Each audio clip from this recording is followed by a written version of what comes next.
Hello, everybody, and welcome to Atheist Sunday School, your one-stop shop for everything Atheist Sunday and school. And boy, do we have a show for you today. Today we are covering Daniel chapters 10 through 12. With Landon Noll. Yes, we have Landon here.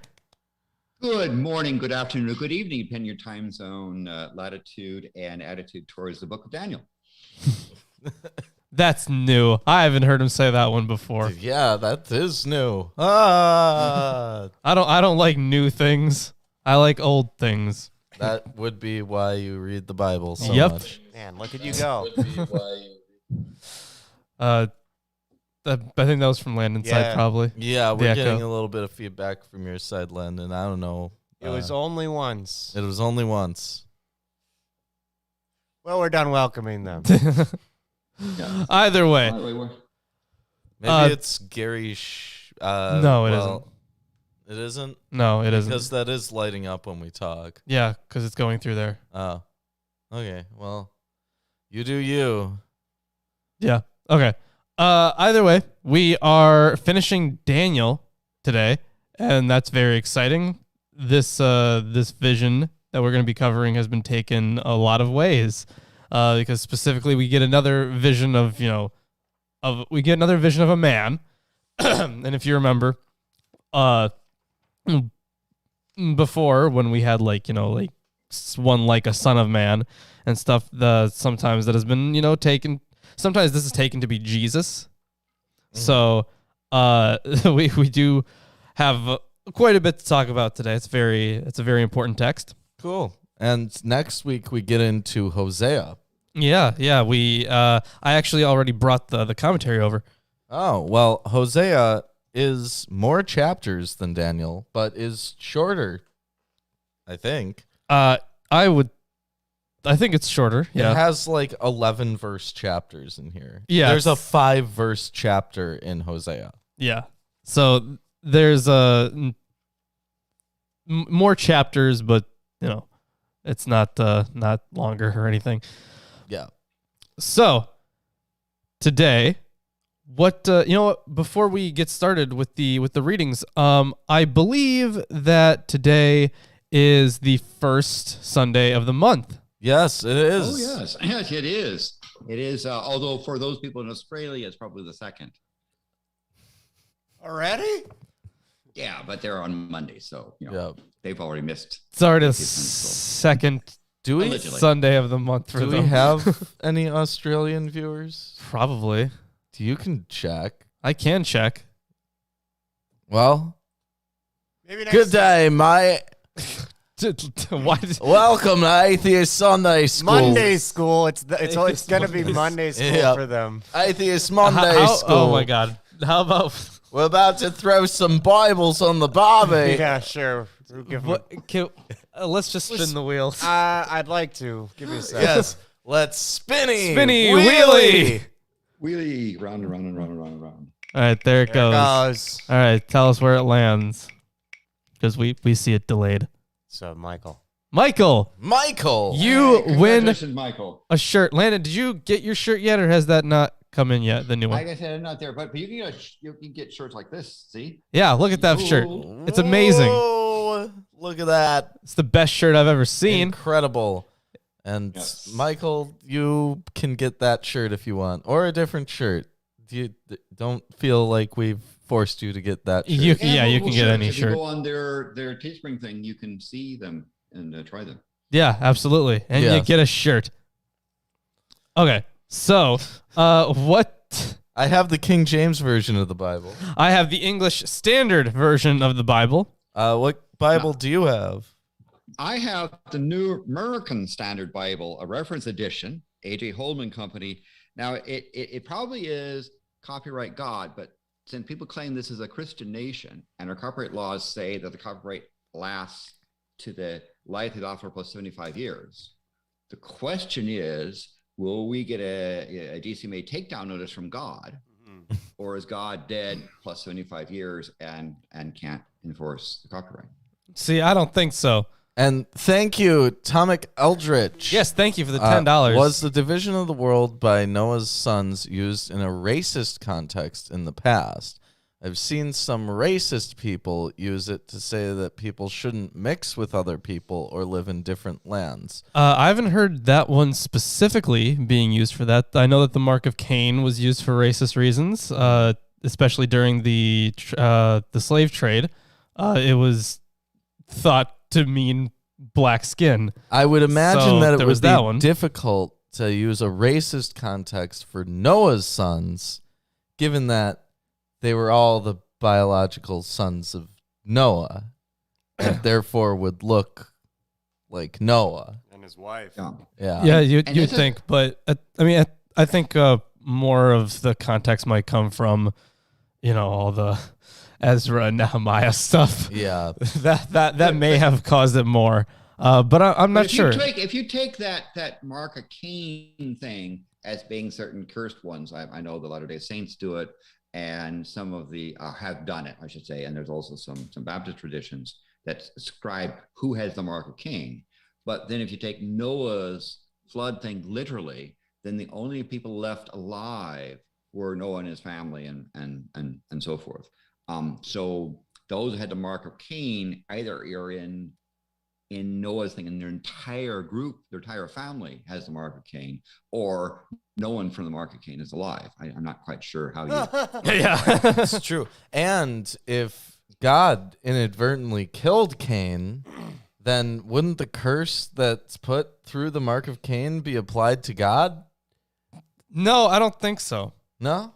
No, because think God the would just grand say jury indicted it stops God. now. On the death. I mean, the dead grand jury testimony, I don't think they indicted God on Cain's death. So, Ugh. Wow. Besides these books, not Cain.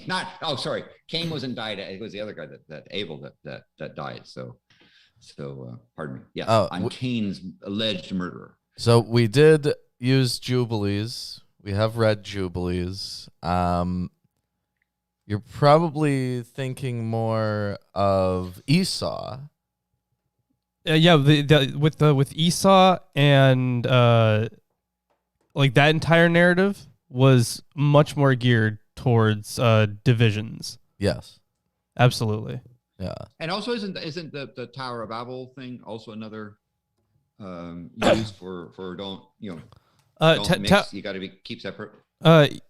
Yes, I would say so, but it also acted as a polemic against the religion of the place as well. Yeah. And a polemic against multiculturalism. Well, yeah.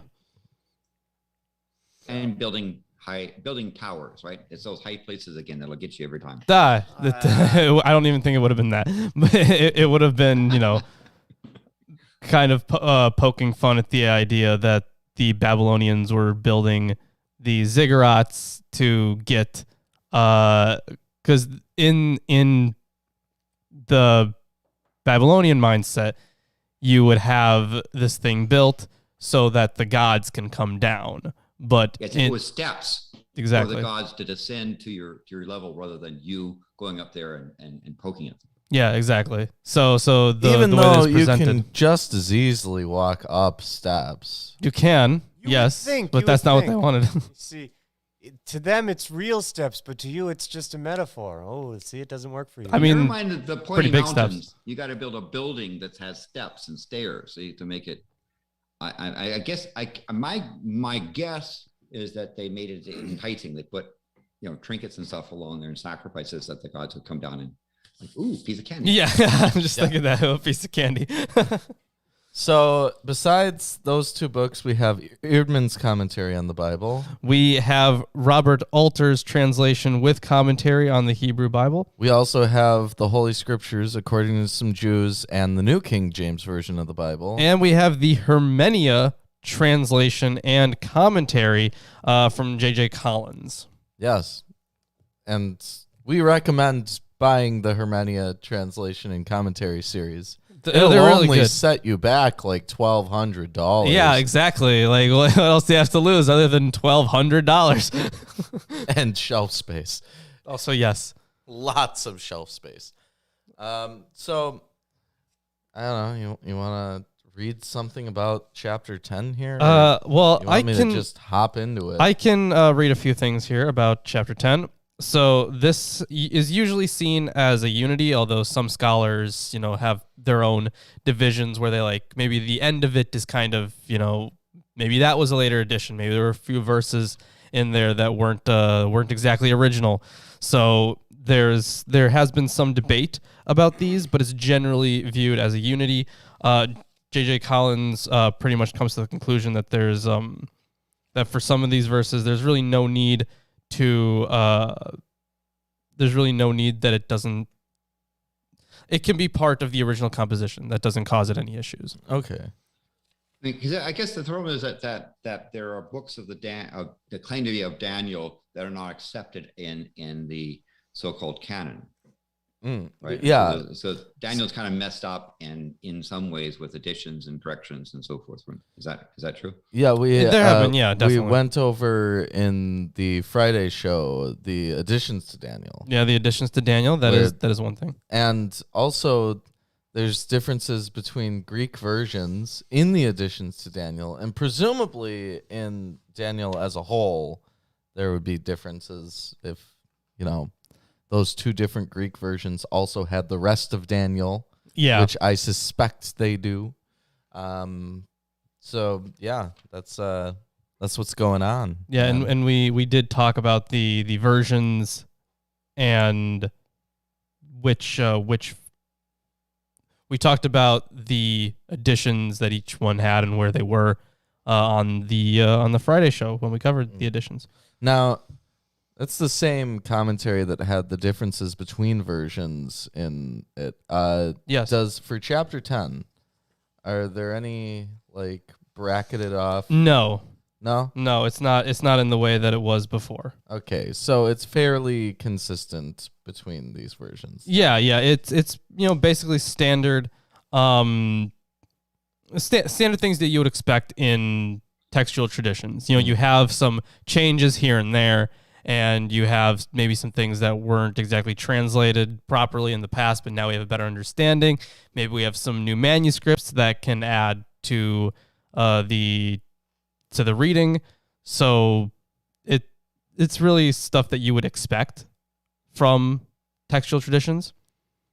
So it's definitely not the same as it was before, where you have like an old Greek version and a Theodosian version where they're just completely different. Mm-hmm. There are whole verses that have just been lengthened or shortened, and it's just a lot of stuff going on in those.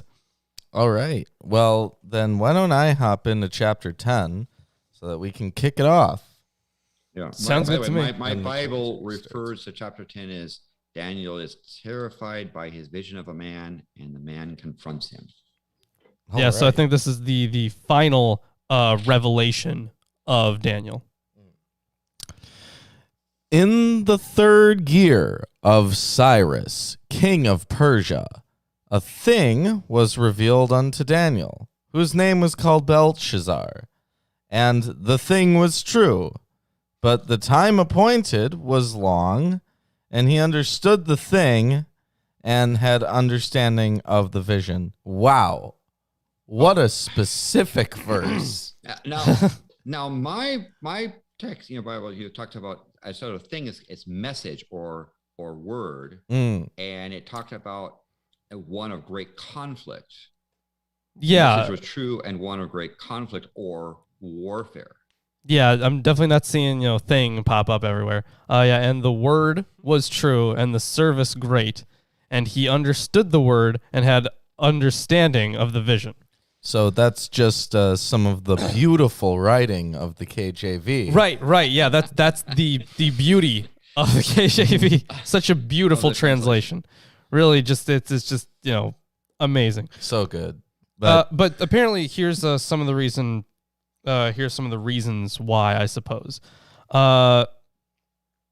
So, in the phrase "the service was great," the word that's been used there has long troubled commentators. The versions take it in the sense of an army.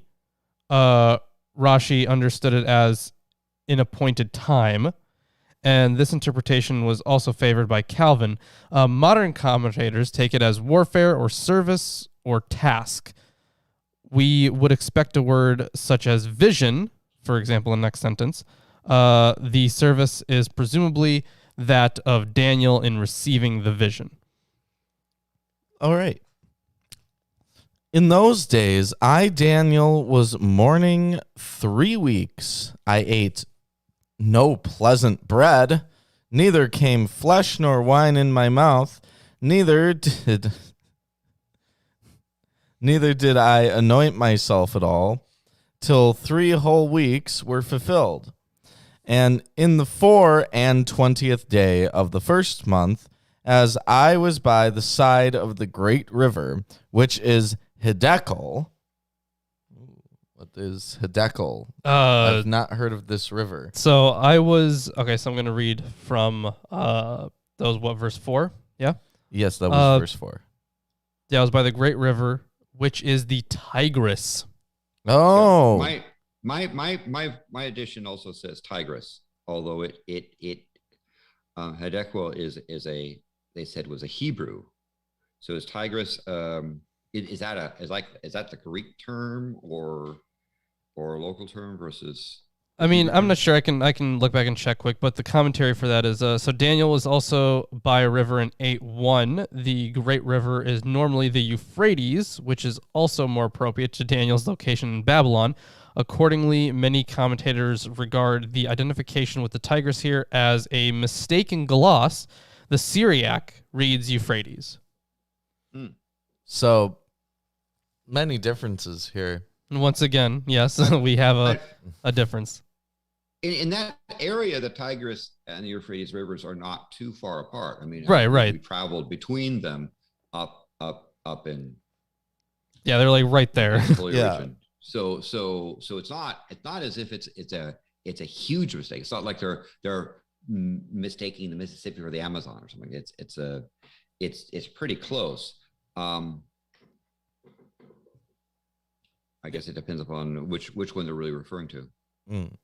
It's entirely possible that Daniel could travel from where the Euphrates is to where the Tigris is. Yeah, it's not that far exactly. And so basically he sort of kind of starved himself to death for 24 days and probably didn't eat or drink much. And was starting hallucinating. Maybe is that it? Could be. He also didn't bathe for 3 weeks. It says anointing because it's an anointing and oils or a ceremonial thing as opposed to merely bathing. Yeah, but yeah, when people would bathe, there was sometimes, like we read in what was it? We read it in I do have Susanna. Susanna had that bit where she went to bathe and then anointed herself with different oils as part of the bathing process. Yeah, in that one, yeah, absolutely. So there's some commentary on this. So the Hebrew uses a different verb from the one for anointing and anoint, adopted in almost all English versions. Should be avoided. Okay, so the word adopted in almost all English versions should be avoided because of its sacral or political associations. What is referred to here is the pleasurable and cosmetic rubbing of the body with soothing oil, a practice well attested in the ancient Mediterranean from Greece to the Fertile Crescent. So the fact that they're not after bathing. Or just looking good, give yourself that shine, I guess. You still haven't bathed, though. That's what Ruben's saying, and I think I agree with him here. I don't know if it's necessarily has to do with that. You just oil yourself up for something, just for looking nice, No, I I'm suppose. saying that he didn't bathe. He only oiled. Well, I mean, He didn't oil. It's not He didn't anoint himself. He didn't anoint himself? yeah, he said No. he didn't anoint Oh, himself. my gosh. But it's a traditional sign of mourning. Then I lifted up my eyes and looked, and behold. Behold! Behold. Also, I do want Those to in the chat room too. I do want to point out quick. So the reason that yours said Hedekiah, is that what yours said? Hidekel. Yeah, that's from the Greek, the Theodosian Greek. Because that's literally what it says. Edekel. Yeah. All right. A certain man, clothed in linen, whose loins were girded with fine gold of Uphaz. Oh, that's interesting that yours says I have the gold of Ophir. I don't know if those are I'm pretty sure we've ran into both of them separately. So I don't know why there would be the change there. I mean, the Zion is kind of similar to a Resh, right? Because the Resh goes like this, and a Zion is like that. Zion's kind of like a short Resh. Isn't that the problem we've seen a billion majillion times? That's been with Daleds. Daleds and Resh. Okay. Yeah. I mean, it happens a lot in general. So girt with gold of Ophir. The first word for gold here is often associated with Ophir. Accordingly, some scholars suppose that the Masoretic text reading here is either a corruption of Ophir or is influenced by Jeremiah 10:9, which is itself most probably a corruption of Ophir. Alternatively, one might amend fine gold, which is presupposed by the Old Greek. All right. His body also was like the beryl, Beryl, and his face as the appearance of lightning. Yeah, so and his eyes as lamps of fire, and his arms and his feet like in color to polished brass, and the voice of his words like the voice of a multitude. Yeah, so of course, a lot of the stuff that is in here has parallels in Ezekiel 1. If you remember that vision.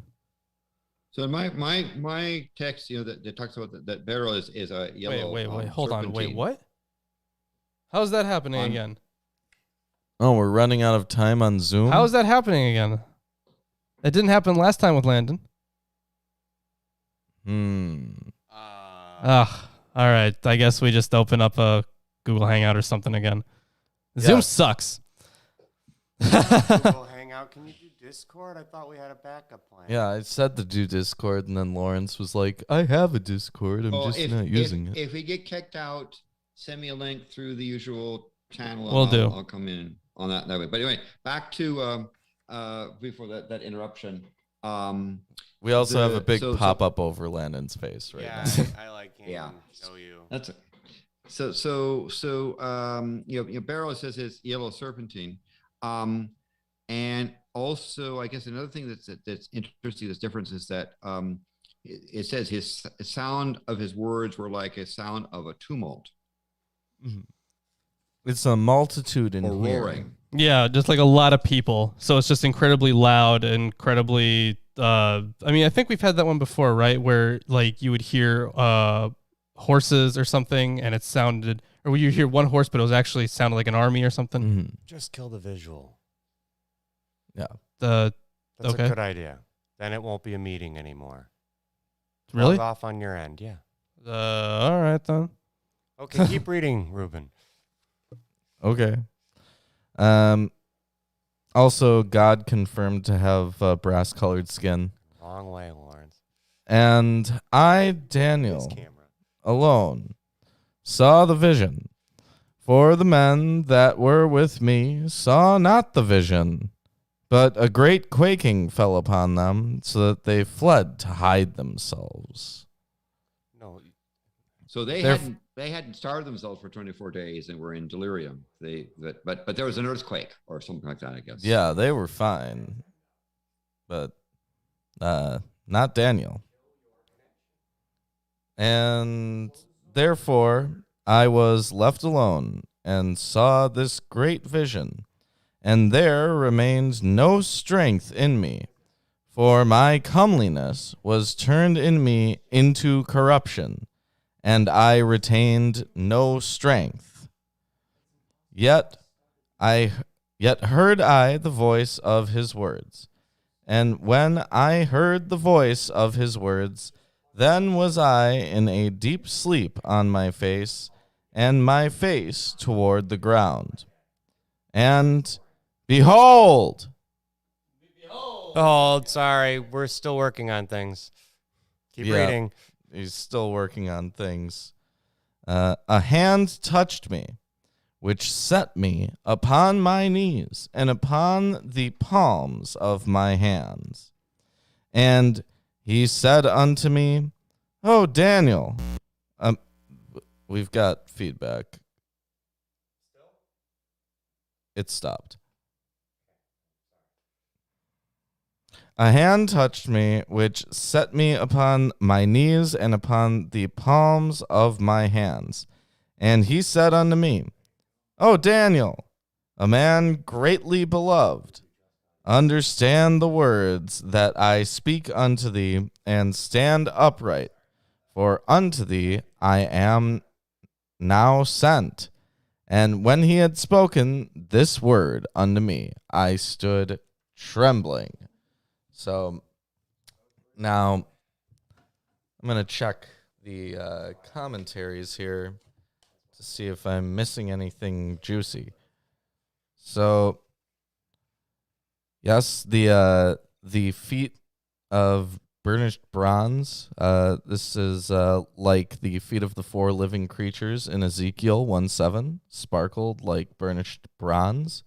Also, one like the Son of Man in Revelation 1:15.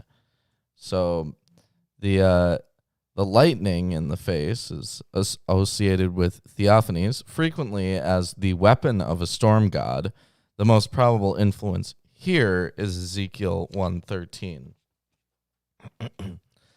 And yes, already noted how only Daniel saw the vision and how there was no strength left in him. So this angel touches him. I guess it's supposed to be God, but through an angel, which is what it is. And we've got Landon. Have we got sound from Landon? Yes. As I say, I didn't see the vision because Zoom timed out. I don't know if the other people with Daniel had Zoom problems as well. Yes. They didn't pay for the ridiculously expensive premium. Yeah, it is quite a lot. And you're still muted, Chris. And they didn't have any awkward solution to the Zoom audio problems. Yeah. So very unfortunate. But yeah, as I mentioned before, a lot of the things early on about this vision were seeming to be like a direct parallels with Ezekiel, like Ezekiel 1. Yeah, that's what I just mentioned. Yeah. Also, I can't believe how when there are so many free group chats where you can have video and everything, that the academic system in this country chose to use a service that they have to pay for. Well, I think, I don't know if it always used to be like that. I think that they probably made it like that after after everyone had to resort to using it. It may be like crack. The first few samples are free. Mm-hmm. And then they're like, "Oh, we've never used anything like Skype before. This is amazing. We're in the future." When this technology has been around for a long time. That's my image of the academics right now. Right. Yeah, that would be fair, yeah. They haven't ever used Returning to the text. What Yes. verse are we Yes, on, by the way? absolutely. Okay, so yeah. So he's like, "And he said unto me, O Daniel, a man greatly beloved, understand the words that I speak unto thee, and stand upright, for unto thee am I now sent. And when he had spoken this word unto me, I stood trembling." Now we're on verse 12. Then said he unto me, "Fear not, Daniel, for from the first day that thou didst set thine heart to understand, and to chasten thyself before thy God, thy words were heard, and I am come for thy words. But the prince of the kingdom of Persia withstood me 21 days. But Lo, Michael, one of the chief princes, came to help me, and I remained there with the kings of Persia. Yeah, let's talk about that a little bit. Yeah. I can't believe the KJV missed a behold. Well, that's unfortunate. Now I am upset at the KJV. So that's yeah, a first. the prince of the kingdom of Persia. So this indicates the patron angel of Persia. The notion that different nations were allotted to different gods or heavenly beings was widespread in the ancient world. And it quotes from Deuteronomy 32 here. The origin of this idea is to be sought in the ancient Near Eastern concept of the divine council, which, of course, Deuteronomy 32 was like a crux for that, right? Mm-hmm. Also, we have confirmation here that not only is the divine council a figurative thing that appears in Psalm 82, but it's literally a place where angels go to hang out with other gods from other nations. I don't know about hang out. I don't know if that's the right word, but I guess they talk to each other and stuff. The existence of national deities is assumed in the Rabshakeh's taunt. Who among all the gods of the countries have delivered their countries out of my hand, that the Lord should deliver Jerusalem out of my hand? Close, and that's actually looks like it's from 2 Kings 18:35. Closer to the time of Daniel, Sirach reaffirms Deuteronomy 32. Quote, he appointed a ruler over every nation, but Israel is the Lord's own portion. The title prince does not necessarily imply less than divine status. The prince of the host in Daniel 8:11 is apparently the God of Israel. A precedent for the title prince being applied to an angel can be found in Joshua 5:14. The title is used for the chief angelic powers at Qumran, for example, the Prince of Lights, and the Prince of the Dominion of Wickedness. And, of course, in this verse, they refer to Michael as one of the chief princes. Exactly, yeah. Of course, Michael being the angel. You've heard of him. Yeah, we all know about Michael. Now, I am come to make thee understand what shall befall thy people in the latter days. For yet the vision is for many days. And when he had spoken such words unto me, I set my face toward the ground, and I became dumb. And behold. Behold. A t-shirt. Yes. One like the similitude of the sons of men touched my lips. Then I opened my mouth and spake and said unto him that stood before me, O my Lord, by the visions my sorrows are turned upon me, and I have retained no strength. For how can the servant of this my Lord talk with this my Lord? For as for me, straightway there remained no strength in me. It's not straight away, it's just straightway. Neither is there breath left in me. Then there came again and touched me like one like the appearance of a man, and he strengthened me, and said, "Oh man, greatly, yeah, Oh man, oh man, greatly beloved, fear not, peace be unto thee, be strong, yea, be strong." And when he had spoken unto me, I was strengthened, and said, Let my Lord speak, for thou hast strengthened me. Then said he, Knowest thou wherefore I come unto thee? And now will I return to fight with the Prince of Persia. Nice video game, by the way, Prince of Persia. And when I am gone forth, lo, the Prince of Grecia shall come. But again, the KJV missed a behold. That's terrible. And I'm assuming Grecia is just Greece. Yes. Yeah. Yep. But I will show thee that which is noted in the scripture of truth. And there is none that holdeth with me in these things but Michael, your prince. And that is the end of chapter 10. So if you're enjoying the stream so far, give us a like, comment, subscribe, and listen to the words of this angel, which are from Michael. Michael, very important angel. Yes, your Yeah. prince. But by the way, I have an odd thing happening here in my text.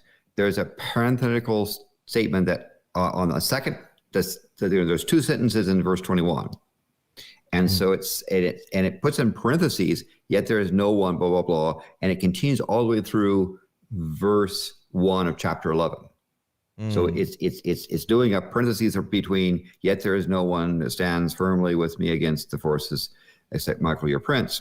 And then the next verse of the first verse of chapter 11. So is there something about that section, that span, that they would make it parenthetical? So how does your chapter 10 end? What are the last, I guess what is the last verse? It says, however, I will tell you what is inscribed in the writing of truth, open parentheses.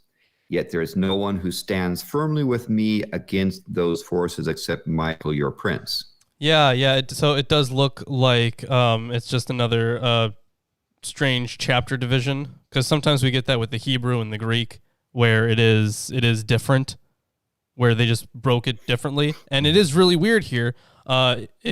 The thing is, it would make sense for the version that you have, Landon. Like that one makes sense, but in the Hebrew, chapter 11 actually starts at the next verse after that. So let's hop into your chapter here. Yeah, let's do that. And So see the second half of the parenthetical statement, yes. here's this. You might want the thing. I might. Yeah. But either way, let's hop into chapter 11, shall we?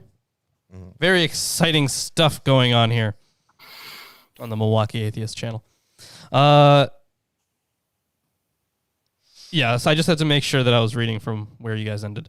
And as for me, in the first year of Darius the Mede, I stood up to confirm and strengthen him. So the argument that this half verse, as for me in the first year of Darius the Mede, is a gloss introduced by analogy with the beginning of the other chapters, is undermined by 4Q Dan, because this verse does not begin a new unit within the scroll. The date serves to identify the speaker with Gabriel. Ah, okay. So now we're looking at Gabriel here. Okay. And so again, that's part of this weird parenthetical text that spans the end of the chapter. Okay. And also the quality of the Hebrew in this chapter is exceptionally poor. as is tradition. Yeah. Why would it be poor? Because it's supposed to be God's word. And Do you know what? That is simply human error. Well, it may be Greek. So it says in here that after a brief introductory statement, the angel's discourse turns into a lengthy prophecy of succession by kings. The passage is distinguished by two features. One, that the quality of the Hebrew is exceptionally poor. And two, that it presents a remarkably accurate portrayal of Hellenistic history down to the time of Antiochus Epiphanes. This was established by Porphyry and accepted by Jerome, who protested that the philosopher's attack testifies to Daniel's accuracy, for so striking was the reliability of what the prophet foretold that he could not appear to unbelievers as a predictor of the future, but as a narrator of things past. Yeah. Yes, large, very reasonable conclusion. Yeah. So whoever wrote this knew a lot about Greece. Yeah, very, very good. And now I will show you the truth. Behold! Behold! behold, 3 more kings shall arise in Persia, and a fourth shall be far richer than all of them. And when he has become strong through his riches, he shall stir up all against the kingdom of Greece. So, as in all that follows in this chapter, the 3 Persian kings plus 1 are cloaked in deliberately mystifying anonymity, in keeping with the intended prophetic effect. Scholarship generally gives this the neutral label of ex eventu prophecy, though it may be more to the point to call this pseudo-prophecy. That is, Daniel, fictionally located in the Persian Empire, is represented as foreseeing the political events of the next century and a half, events that the author of the book, around 167 BCE, knew in minute detail. In contrast, however, to the treatment of the wars and campaigns in the Seleucid and Ptolemaic empires, the 4 Persian kings are schematic, and the extraordinary wealth of the fourth is probably a literary invention. The notion that the wealth of the Persian emperor, probably Darius III, motivated Alexander to invade is not strictly historical. And we do later get a reference to Alexander, I think, in the next verse.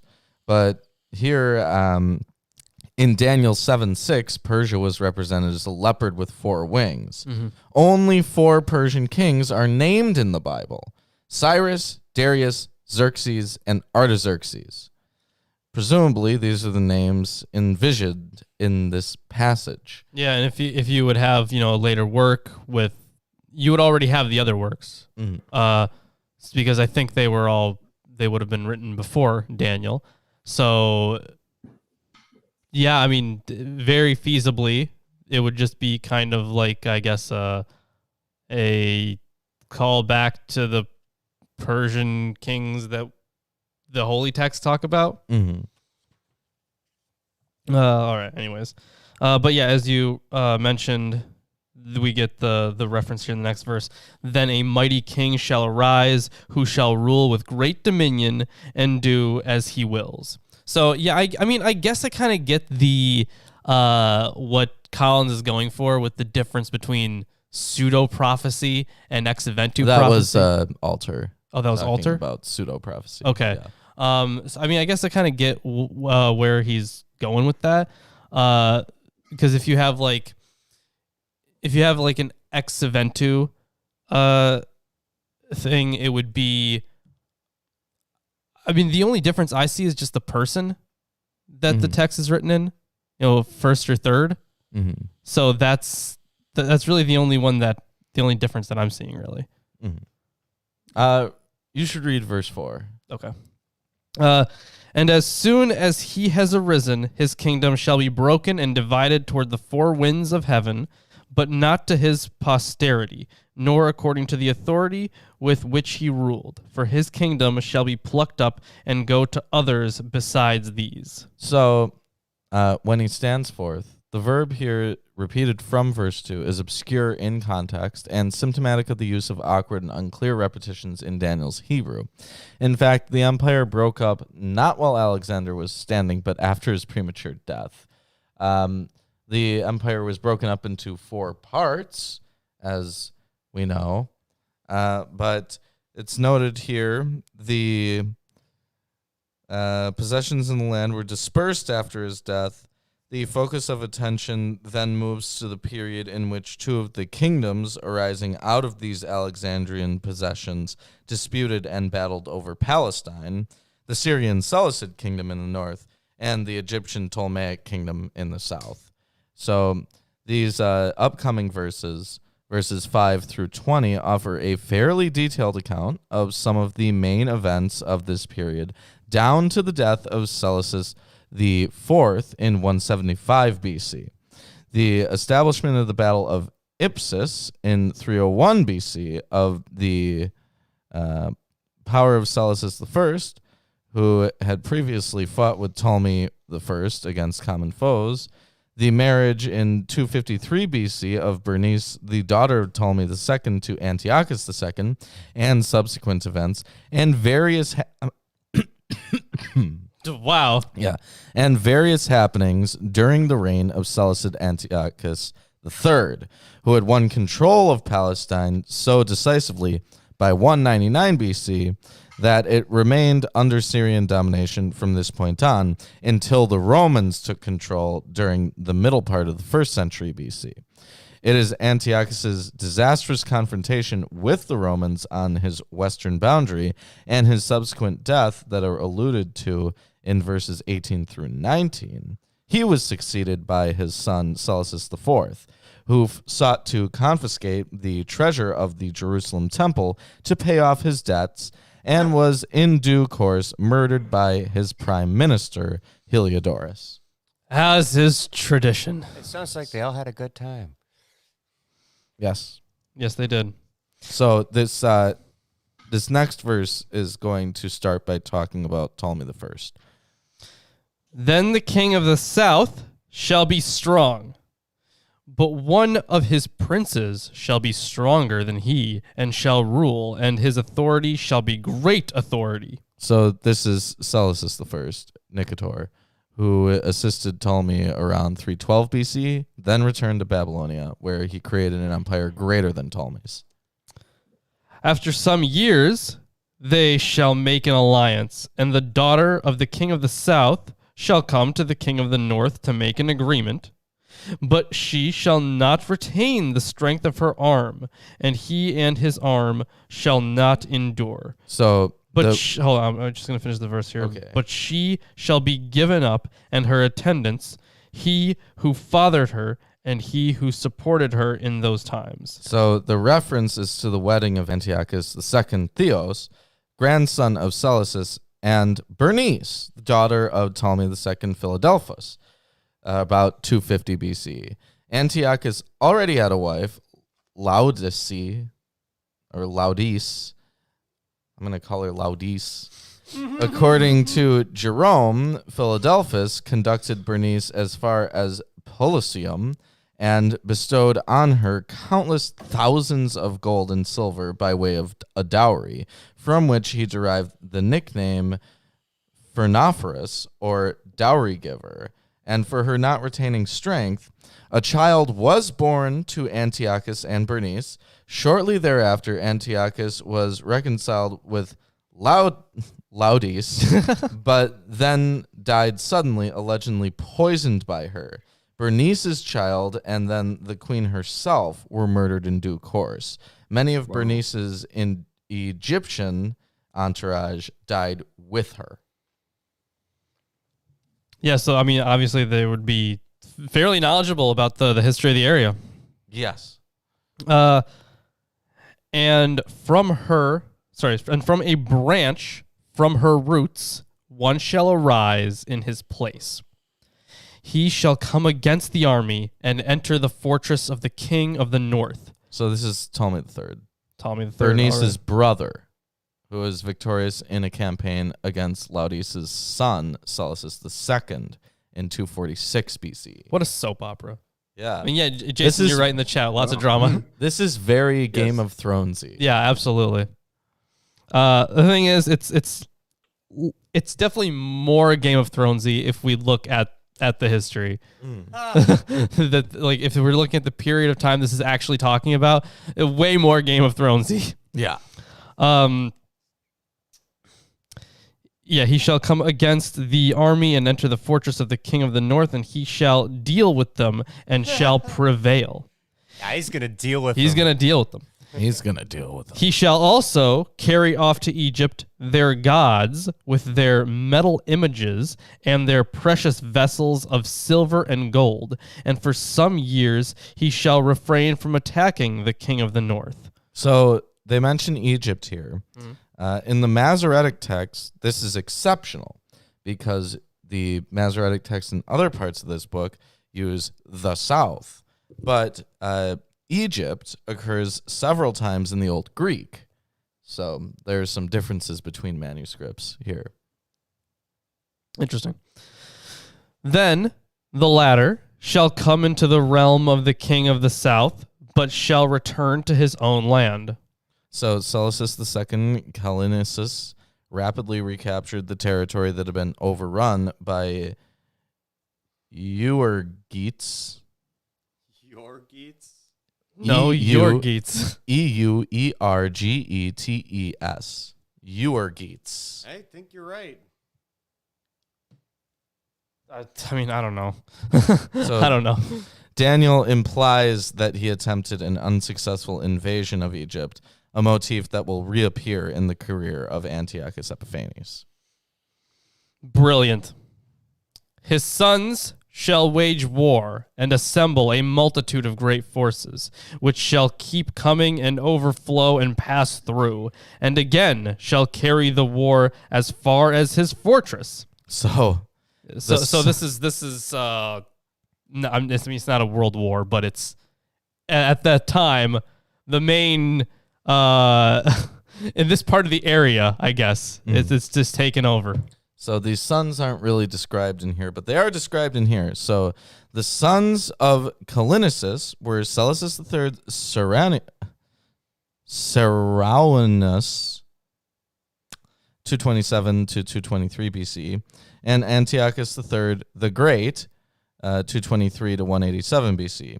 Seleucus III was murdered in the third year of his reign, but Antiochus III dominated Near Eastern politics for over 3 decades. It is he who will come, overwhelm, and pass over in verse 10b. Initially, he had to put down a revolt by Molon, satrap of Media, and then deal with the succession of Antiochus in Asia Minor. When the weak Ptolemy IV Philopator succeeded to the Ptolemaic throne in 221 BC, however, Antiochus saw his opportunity to recapture Coele-Syria. Daniel 11:10 would appear to refer to the events of 219 to 218, when he captured Seleucia, the port of Antioch, and when Tyre and Ptolemais were handed over to him by Theodotus, the Ptolemaic governor of Coele-Syria. He also captured cities east of the Jordan.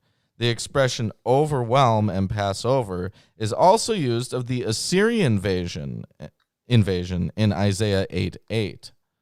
So we have more details about the history. Then the king of the south, moved with rage, shall come out and fight against the king of the north, and he shall raise a great multitude, but it shall be given into his hand. And when the multitude is taken away, his heart shall be exalted, and he shall cast down tens of thousands, but he shall not prevail.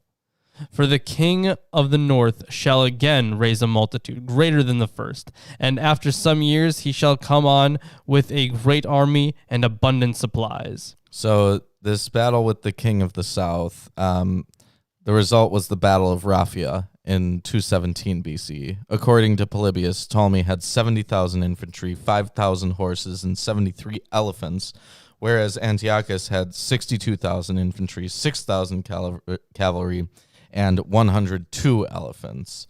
Antiochus was defeated and lost some 17,000 men, the multitude given into the hand of Philopator. Yeah, so it looked like he really stepped it up after the first time. No, what? No iron chariots. What's going on there? Oh, that's that would have been unfair. Yeah. That's a distinct advantage that they didn't need, Okay. Exactly. They could do it without the iron Showing chariots. off. They're showing off without him. And then with the king of the north going off later, Antiochus recaptured eastern portions of his empire from 212 to 205 BC, and then attacked Egypt after the deaths of Ptolemy IV and his queen. By 200 BCE, the Seleucids had gained control of Judah. Things move fast in the ancient world, guys. Sure. They really don't. Yeah, I think I finished that section. So on to verse 14. In those times, many shall rise against the king of the south, and the violent among your own people shall lift themselves up in order to fulfill the vision, but they shall fail in order to fulfill the vision. I don't think so. So there's some obscurity here. First, Jerome gives an exposition of the many, which would be the provinces which had previously been subjected to Egypt, rising up in rebellion. And even Egypt itself was troubled with seditions. Moreover, Philip, king of Macedon, and Antiochus the Great made peace with each other and engaged in a common struggle against Agathocles and Ptolemy Epiphanes on the understanding that each of them should annex to his own dominion those cities of Ptolemy which lay nearest to them. And also, the violent ones is very obscure. The general course of events as they affected the Jews is described by Josephus in Antiquities of the Jews.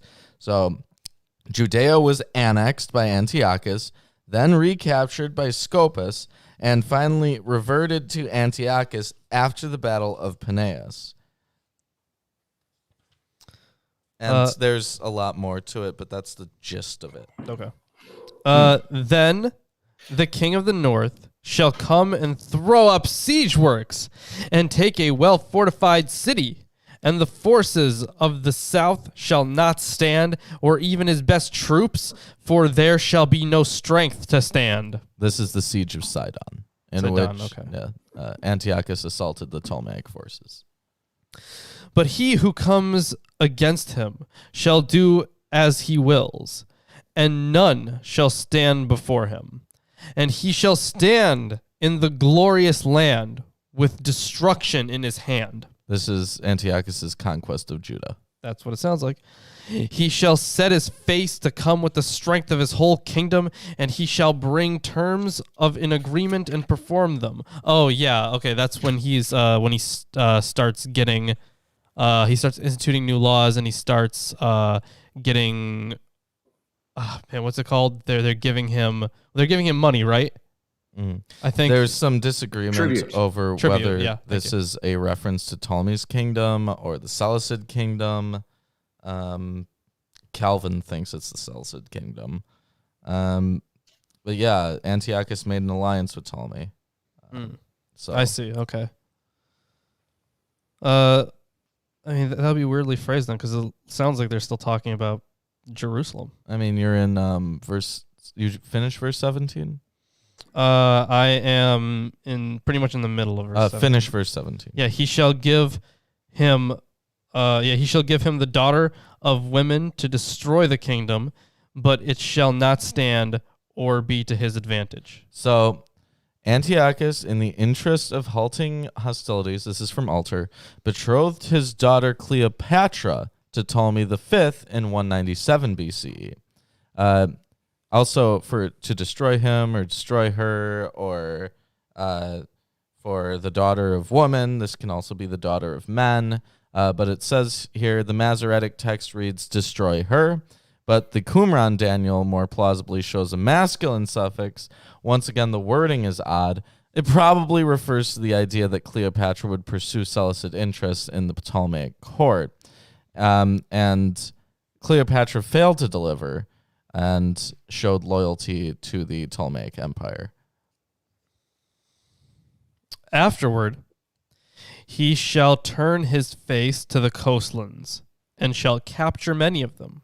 But a commander shall put an end to his insolence. Yes, so Antiochus campaigned in Asia Minor and captured a number of Greek islands. He reached Thrace in 196 BC. He ignored Roman warnings to stay out of Greece, but was defeated by the Romans at Thermopylae in 191 BCE. Then the Romans drove him out of Asia Minor by defeating him at Magnesia in 190. Indeed, he shall turn his insolence back upon him. Then he shall turn his face back toward the fortress, back toward the fortresses of his own land, but he shall stumble and fall and shall not be found. Yes, so Antiochus perished at Elymais in 187 BC while attempting to sack the temple of Bel.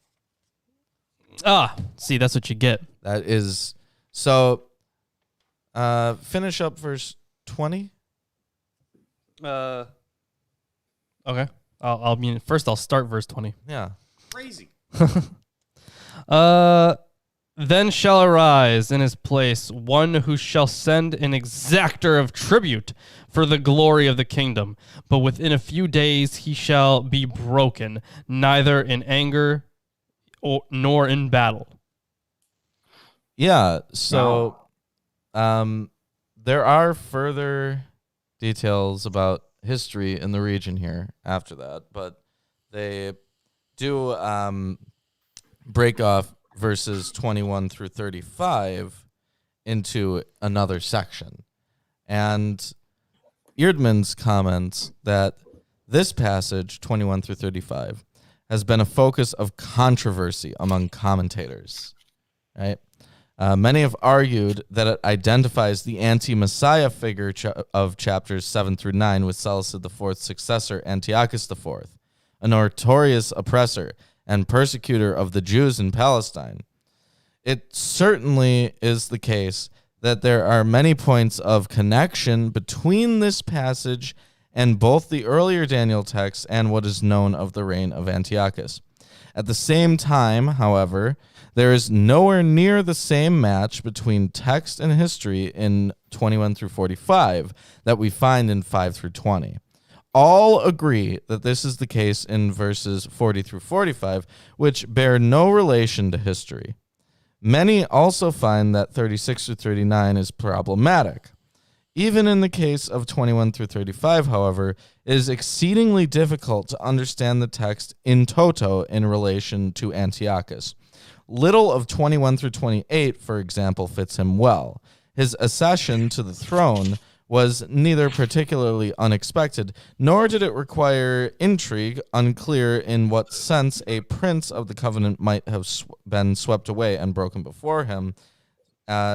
Although he did, like many of his predecessors, wage war with Egypt, he did not provoke the conflict with Egypt in 170 through 169 BC.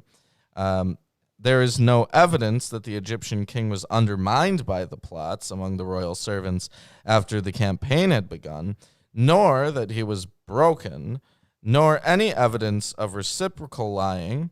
It is, in fact, much more likely that we are to understand verses 21 through 45, not as an account of the events of Antiochus's reign, but as an account of the reign of the anti-Messiah of the end times, to which Antiochus's reign in part corresponds, and for which the authors have perhaps taken the Antiochian reign as a partial model.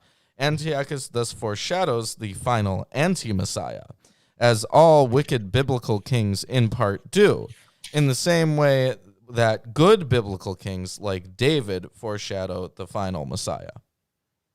So it's interesting that so that was from Eerdmans, right? yes, that was from Eerdmans. And specifically, the author of this is someone named Ian Provan. okay, because I mean, just looking ahead here in Collins' work, it seems like he's not in agreement there. Although he did note that there's been a lot of debate over it, right? Mm-hmm. So I guess we'll see what these guys have to say. And it's interesting, you're talking about the divisions there of you're talking about, verses 21 through 35. In my text, the paragraph starts in verse 20. Well, there's a paragraph from 20 to 28, and then another paragraph from 29 to 35. So they're wanting to include 20 and 21 together. Well, yeah. I mean, I would say that the paragraphs are, they're kind of like we really impose that onto the text. That's not really, part of the manuscript tradition, I don't think.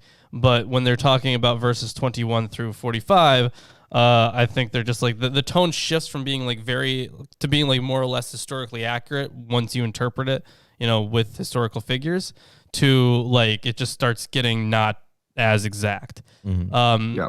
So there's a very noticeable shift in the accuracy of this, I guess. So and when was this text? When do we believe this text was written? What's the date? Generally speaking, 2nd century BC. Yeah, 2nd century BC. Yeah. So like this after text would after or Okay. during or after the time of probably after the time of Antiochus. Okay. Oh, there are many Antiochuses. Well, of Antiochus the Fourth. Yeah. Epiphanes. Yeah. Which we may be getting into. I will be reading off the history portions in these books, these two, Yeah. in order to see if it really is that different than. Yeah, absolutely. Like let's see how it matches up. You said the other guy was Proven, right? In Erdmann's? Yeah, I guess he did Yeah. say that it was, debated.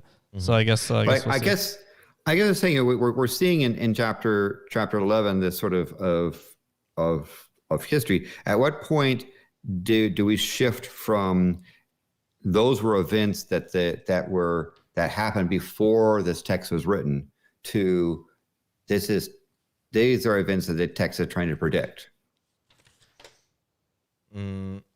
Well, it's all presented as something that they're trying to predict, right? But it Yeah, it's all presented as prophecy, as you do with visions. Alter's stance is that it's pseudo prophecy, so that it's presenting itself as prophecy, but it's just talking about other things. It's commentary. So where is it?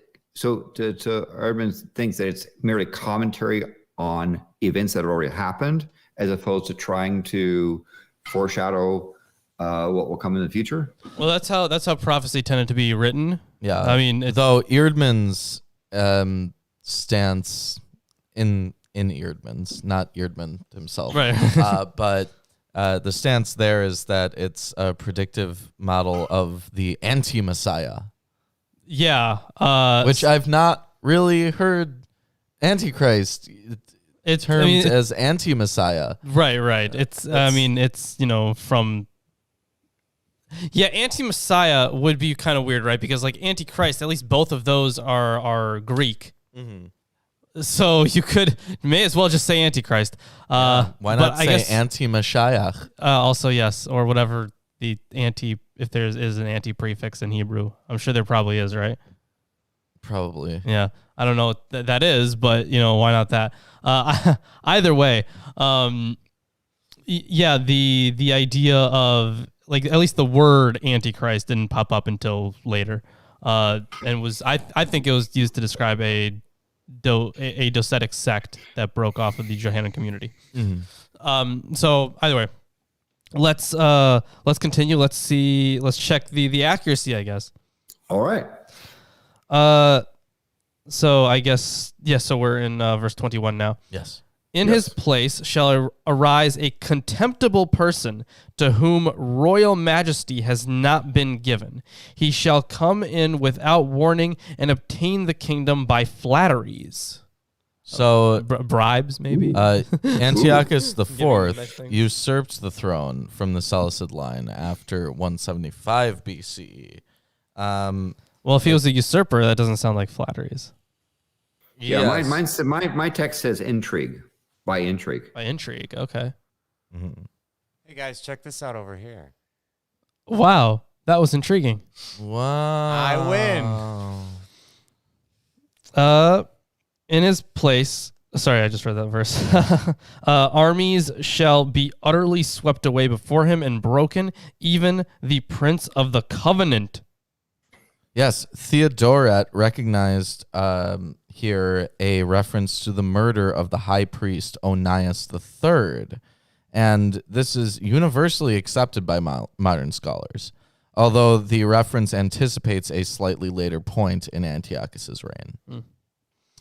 And from the time that an alliance is made with him, he shall act deceitfully, and he shall become strong with a small people. So this is a vague locution, which must refer to a political alliance made by Antiochus to strengthen his position. I think I remember reading about. Well, okay. So I remember when we were reading Maccabees, it talked about how deceitful Antiochus was. Yes. Right. And he did break deals like pretty much immediately. And I don't remember it talking about an alliance that he made. Well, Collins says that the reference is probably to an alliance with Pergamum, which enabled Antiochus to gain power with a small force. Okay. Continuing on here. Without warning, he shall come into the richest parts of the province, and he shall do what neither his fathers nor his fathers' fathers have done, scattering among them plunder, spoils, and goods. He shall devise plans against strongholds, but only for a time. And he shall stir up his power and his heart against the kings of the south with a great army. And the king of the south shall wage war with an exceedingly great and mighty army. But he shall not stand, for plots shall be devised against him. So there's a bit. Was that all of verse 26? I just finished verse 25. Oh, Should I finish? Should I go through 25. Should I go through verse 26? yes. Finish verse 26. Okay. Even those who eat his food shall break him. His army shall be swept away, and many shall fall down slain. And also 27. Oh my God. And for the two kings, their hearts shall be bent on doing evil. They shall speak lies at the same table, but to no avail, for the end is yet to be at the time appointed. So this references to Antiochus' first invasion of Egypt in 170. Daniel portrays Antiochus as the aggressor, and this is also true of other Jewish sources. First Maccabees, Josephus. Polybius, however, reports that the Syrians sent a delegate to Rome to complain that Egypt was attacking him unjustly. Ptolemy V is said to have been contemplating an attempt to recover Coele-Syria from Syria before his murder in 180. After his death, the queen Cleopatra Syra, sister of Antiochus Epiphanes, acted as regent for the young Philometor until her death in 176. Then the two court officials, Eualius and Linnaeus, gained power, and there was a resurgence of animosity towards Syria. Antiochus Epiphanes was aware of this situation and prepared accordingly.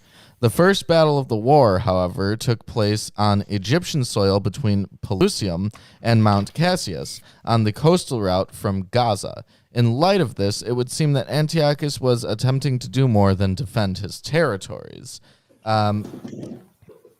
So after various negotiations, Philometor, Ptolemy VI, went with Antiochus to Memphis.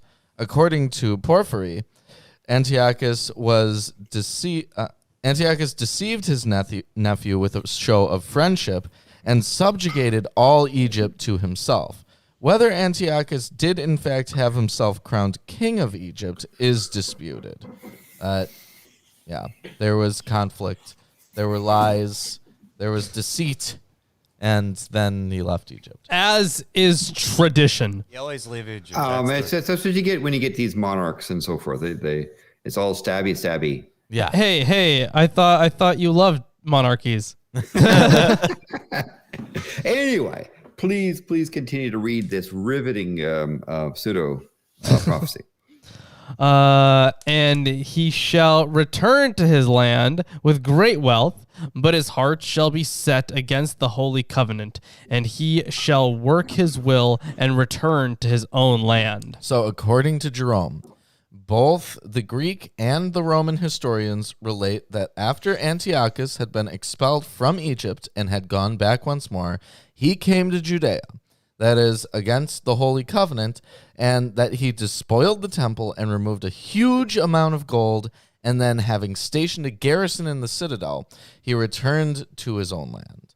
The dating of the incident after the first invasion of Egypt is supported by 1 Maccabees 1:20, which puts it in the 143rd year. The motivation for this attack was generally attributed to the king's need for funds. Josephus cites Polybius, Strabo, and Nicholas of Damascus, among others, in support of the view that it was lack of money that induced Antiochus to plunder the temple. A similar incident with different motivation is reported in 2nd Maccabees 5:11 through 21. A false rumor spread that Antiochus had been killed. The deposed high priest Jason led an attack on Jerusalem in an attempt to regain office, and Antiochus thought Judea was in revolt. Therefore, he stormed Jerusalem, entered the temple, and carried off 1,800 talents. Some scholars think that this refers to the same incident. So But on to... Oh, sorry, go ahead. 2nd Maccabees places it after Antiochus' second invasion of Egypt. It's likely that 2nd Maccabees is confused 2 episodes.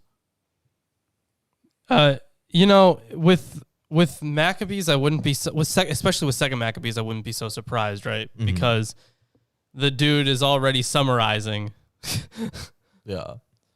So leaving out all the details. yeah. So now we're getting into the second invasion of Egypt. Great. So we're on to verse 29 here. Yeah. 29, yes. Yeah. At the time appointed, he shall return and come into the south, but it shall not be. But it shall not be this time as it was before. For ships of Kittim shall come against him, and he shall be afraid and withdraw, and shall turn back and be enraged and take action against the holy covenant.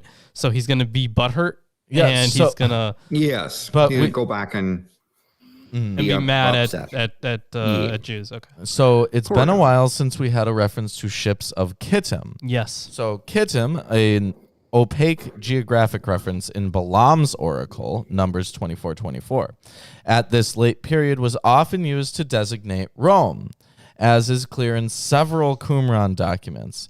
Antiochus, confronted by a Roman ultimatum, has been forced to pull back from Egypt. But there's a bit more detail in here. It says in Genesis 10:4, Kittim is the son of Javan, son of Japheth. According to Josephus, the Hebrews used the name for all islands and most maritime countries. In 1st Maccabees, Alexander is said to have come from the land of Kittim, and Perseus, king of Macedonia, is called king of Kittim.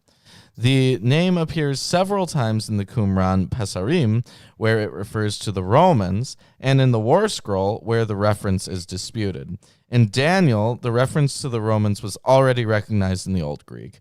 There may be an allusion here to Numbers 24:24.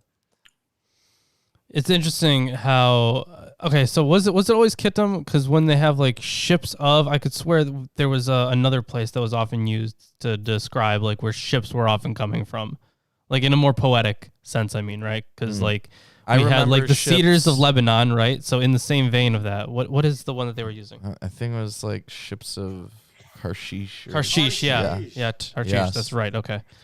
All right. Let's continue on here.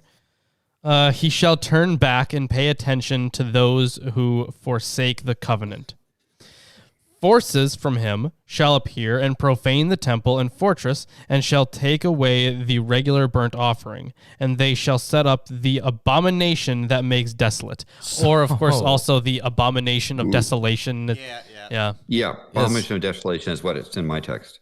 So Alter says about this, the desolating abomination. He says, this recurrent phrase, hashikuts meshomem, which expresses Daniel's loathing of the object of idolatrous veneration set up in the temple, may pun, as many scholars conclude, on Baal Shamin, the Baal of the heavens, widely worshipped in the region. This could be a statue of Zeus Olympius.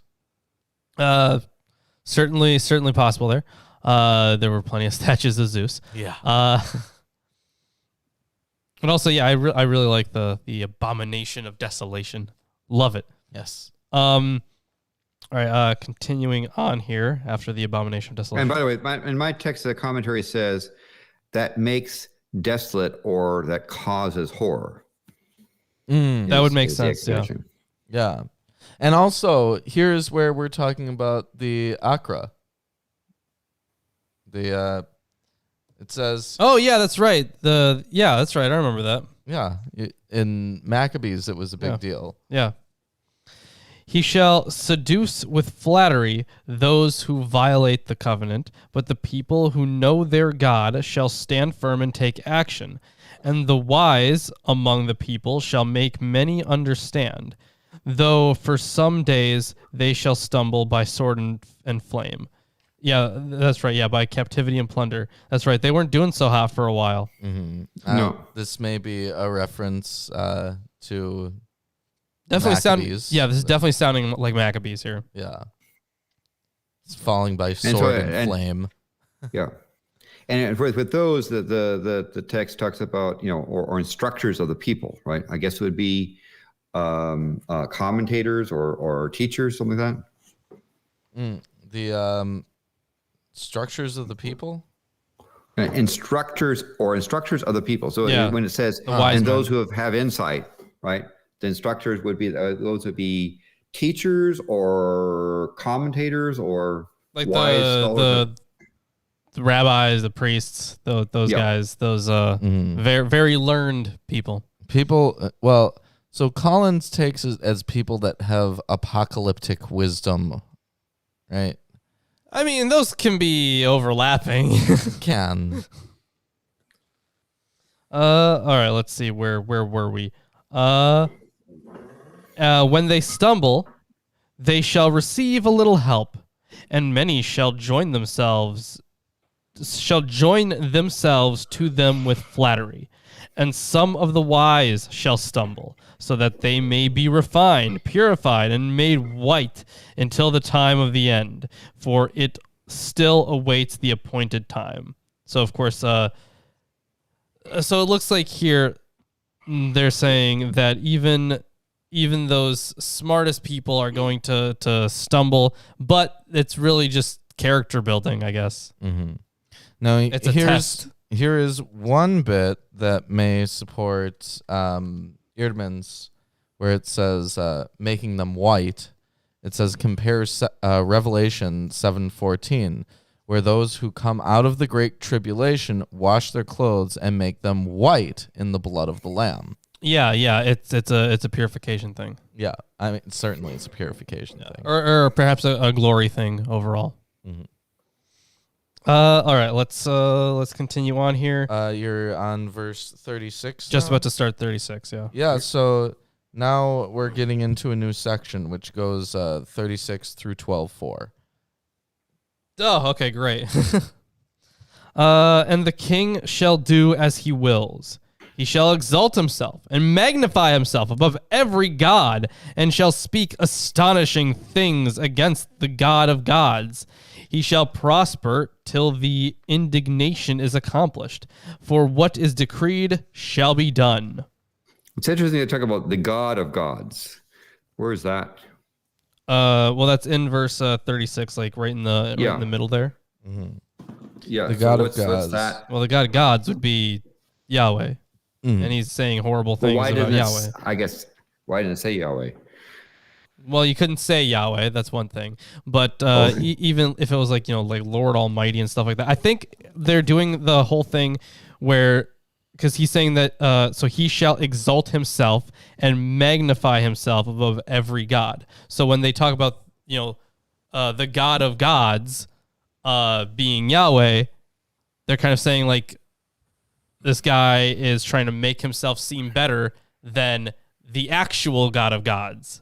You would think with other gods of gods that this would be relevant too, because Zeus, who presumably that's the person who Antiochus had a statue set up of in the temple, right? Zeus was also a god of gods, right? Right. So, yeah. And certainly this is, I guess, this is clear references to polytheism, right? Mhm. Well, I mean, yeah, absolutely. Yeah, there is polytheism here, but as we find in verse 37, read verse 37. Okay. He shall pay no attention to the gods of his fathers or to the one beloved by women. He shall not pay attention to any other god, for he shall magnify himself above all. Yeah, so Turning himself into a god. yes, and it's not quite atheistic, I think, because he exalts himself as above them, right? But Sure. so Collins notes that Antiochus's attitude towards traditional religion has been much debated.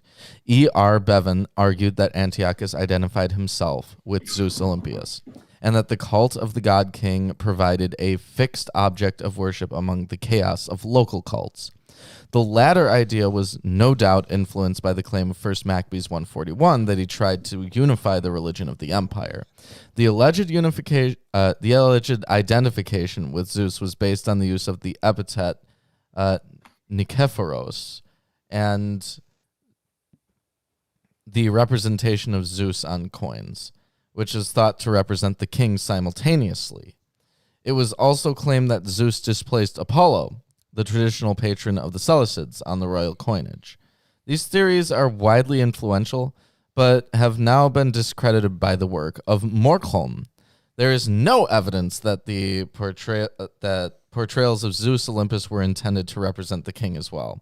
The epithet Nikephoros is also applied to Apollo and probably refers to Antiochus himself. Moreover, the figure of Zeus was not universally minted, and representations of Apollo continued to appear. Moreover, far from imposing a single cult on his empire, Antiochus celebrated the multitude of deities in his famous festival at Daphne, outside Antioch, in 166 BCE. According to Polybius, the vast quantity of images is nearly impossible to enumerate, for representations of all the gods and spirits mentioned or worshipped by men and of all heroes were carried along. So this is where it would just be not correct about Antiochus. yes, so there is debate I see. over this. Some people seem to claim that there was a heavy polytheism, Right. and others seem to claim that he self-identifies with Zeus, and others that he's above the gods. So there's a lot to it there, and it's not a question that we can answer. Yeah, I mean, if he was taking Egyptian influence or something, like that's perfectly possible, right? Because that's what the Egyptians used to do. I don't know about how it was at the time, but at least in antiquity, it was like that. Also, you mentioned the god beloved of women. Yeah, that was interesting. Yes, Yes. Tammuz Adonis. The identification. Oh, yeah, that's right, Yep. Adonis. Yep. Remember Ezekiel 8:14, woman weeping for Tammuz. Yeah, okay. That's interesting. Luther saw here an allusion to papal celibacy. Wow. Really? Okay, maybe Really? maybe Luther was reading way too far into these. He had that. nothing else to do. No, he didn't. You know, the thing is, when reading over some of these commentaries, and we're talking about Martin Luther's opinions, like the thing is, he kind of hit the nail on the head for quite a lot of the things that he has pointed out, right? But that one just completely missed the mark, just way off. Yeah. Try again. All right, let's continue. So that was an interesting thing about the God beloved by women. Yeah. He shall honor the God of fortresses instead of these, a God whom his fathers did not know. He shall honor with gold and silver, with precious stones and costly gifts. So Alter says that Collins plausibly suggests that this epithet is based on the hated Acra, the garrison established by Antiochus in the city of David, and doesn't reference a specific god. It's like the gods of the creations of your hands. Oh, okay. That kind of thing. Yeah, they're not talking about a specific one. Yeah. Sure.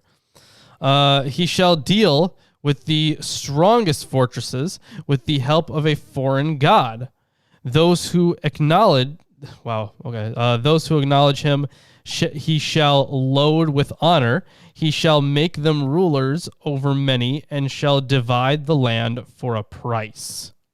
So it says for a price, or it just says land as payment is the note that I have. What verse is that? That was 39 that I just finished. 39. Yeah. Divide the land as their wages. The Syrian colonists were given authority over the native Jews and given property confiscated from the rebels. Because it points here that it's generally accepted that Antiochus established a colony of Syrian soldiers in Jerusalem as a punitive measure. Compare 1 Maccabees 134. And they stationed there a sinful people, lawless men. I guess that would fit, right?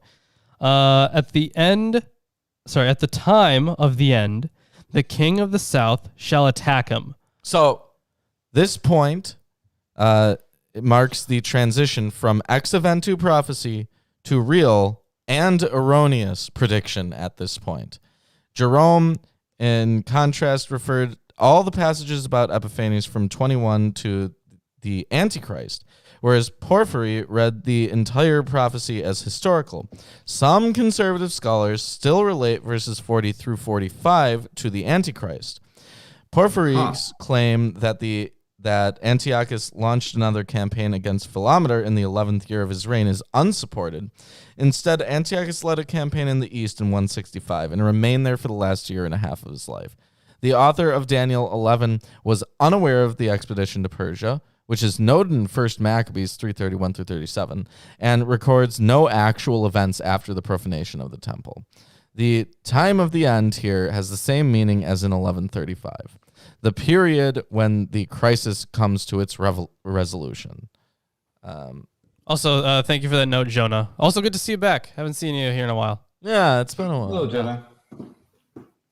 He's pointing out that it's the same phrase that's used there. Yes, and Alter says that these words indicate a move from pseudo-prophecy to actual prophecy. Daniel envisages an apocalyptic clash between the kingdom of the north and the kingdom of the south, which in fact never occurred. After his actions in Jerusalem, Antiochus turned his attention to the Persians in the east. Okay, so he's given a real shot at prophecy here. Mm-hmm. Okay.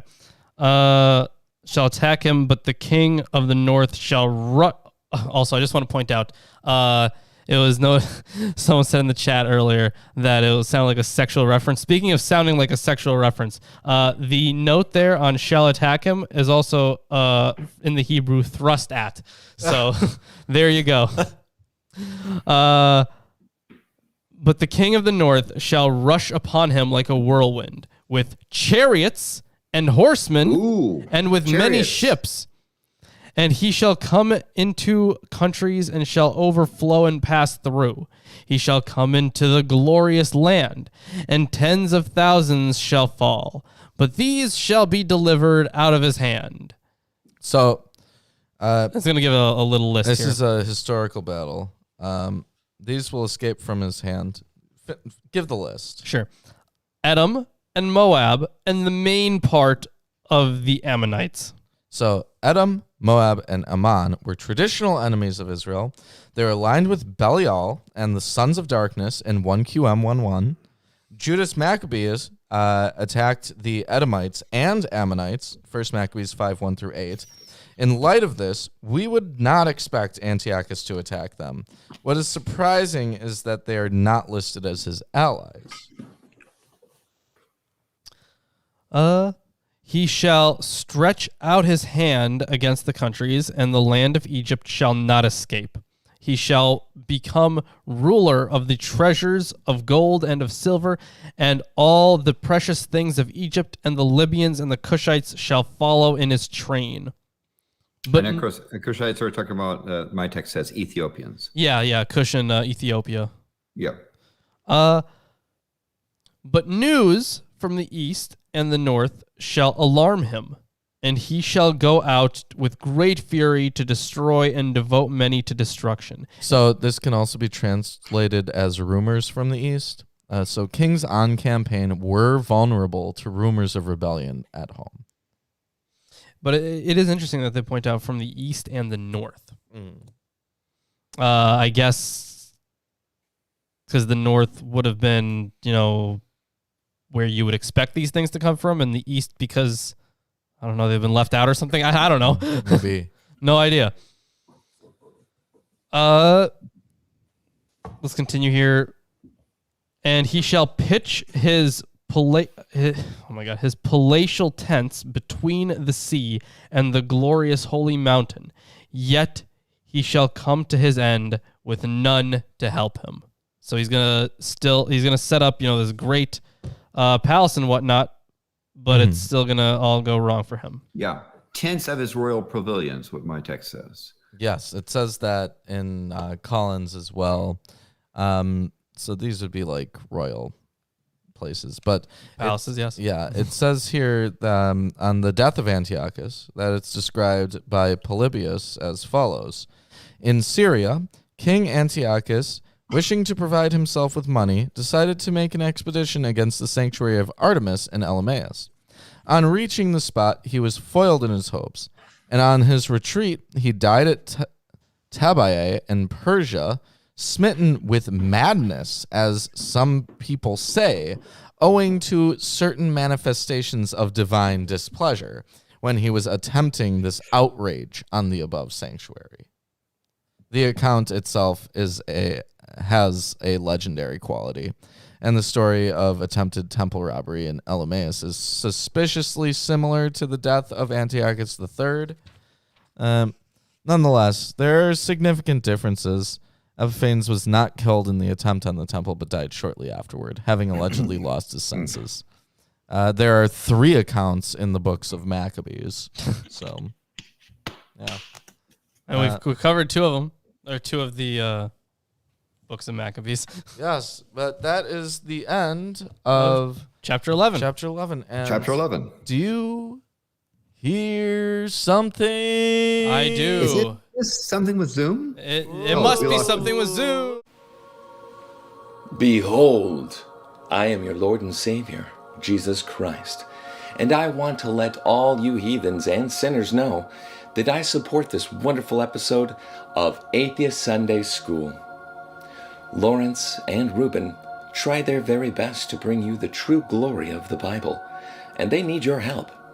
They have provided links to their Patreon page and other social media just for you. Once again, my name is Jesus Christ, and this is Milwaukee Atheists. The Lord is with them. God bless.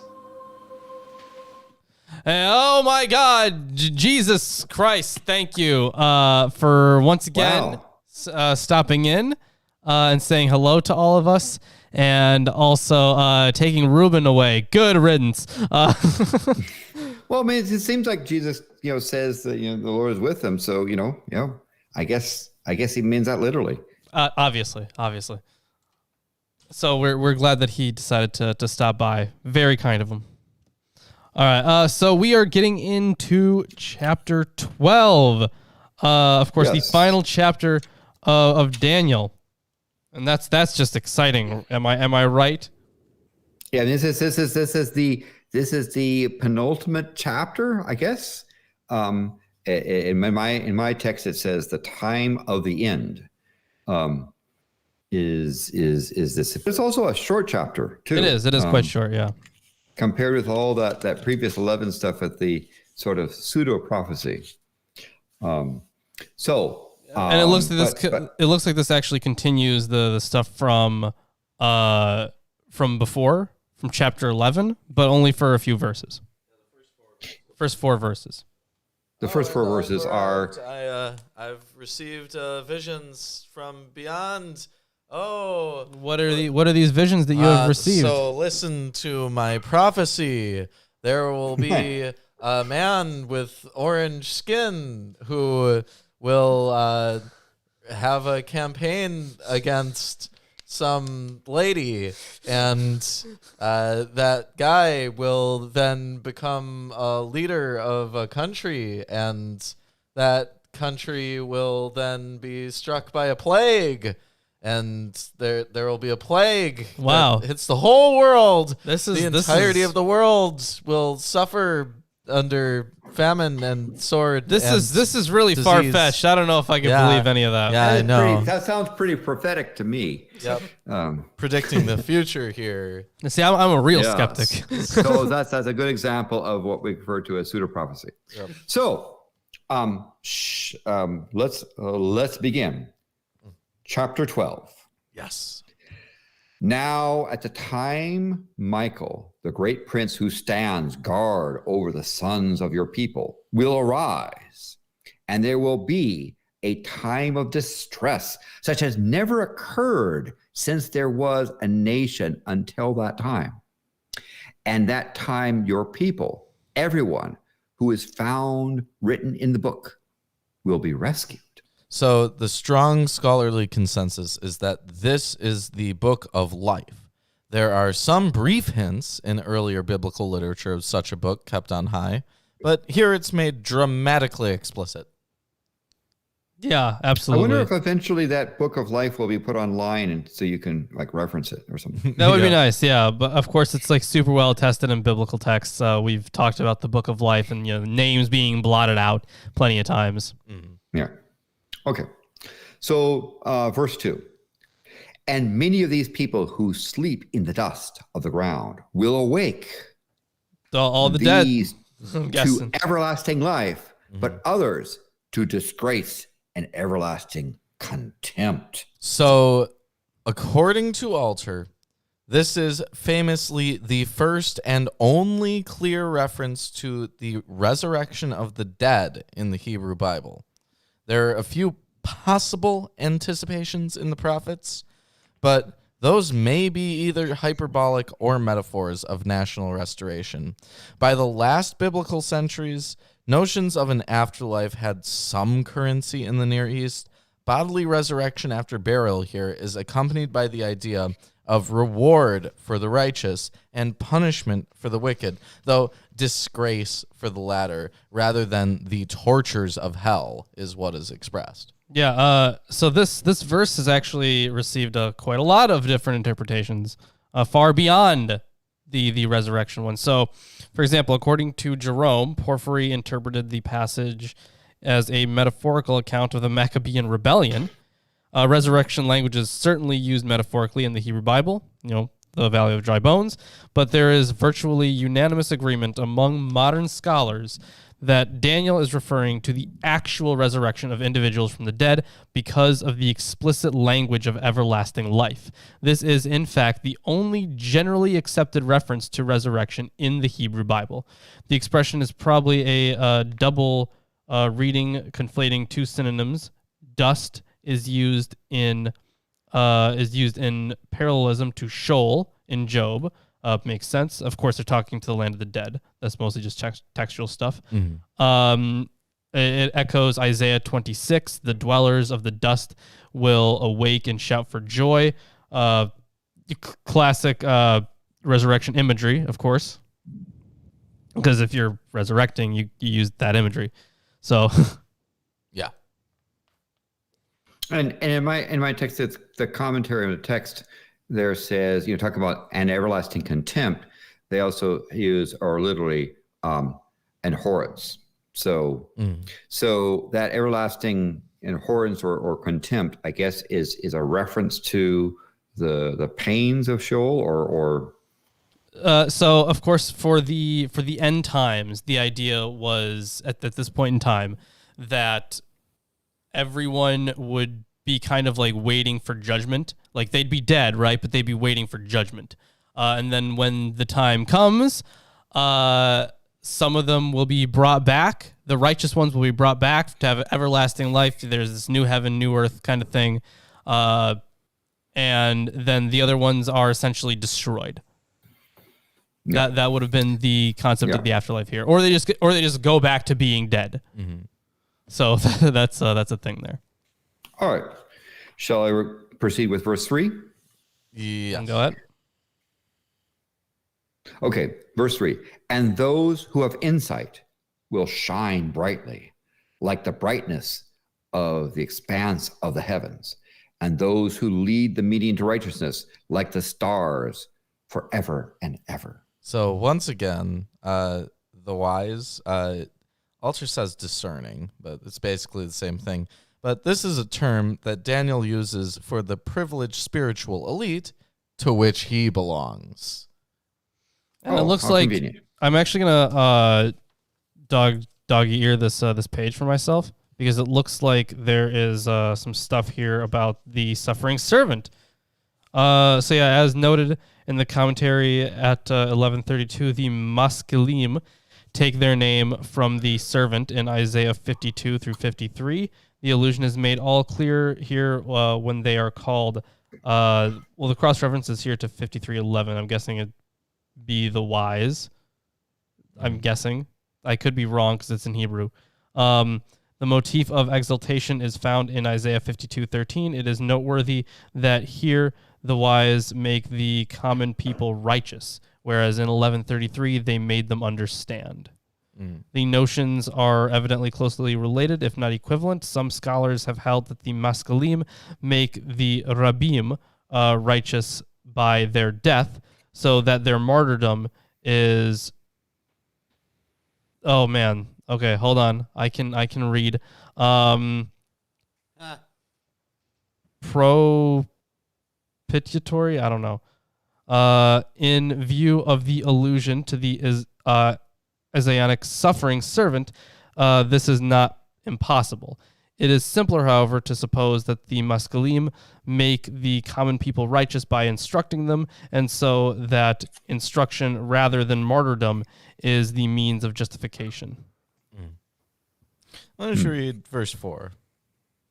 But as for you, Daniel, conceal these words and seal up the book until the end of time.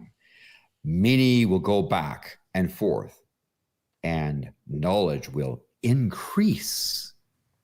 Wow. Yeah, also, if anyone's curious here, I'm not going to read this thing because, I mean, at least not on stream because it's multiple pages long, but there's a very long excursus here about resurrection.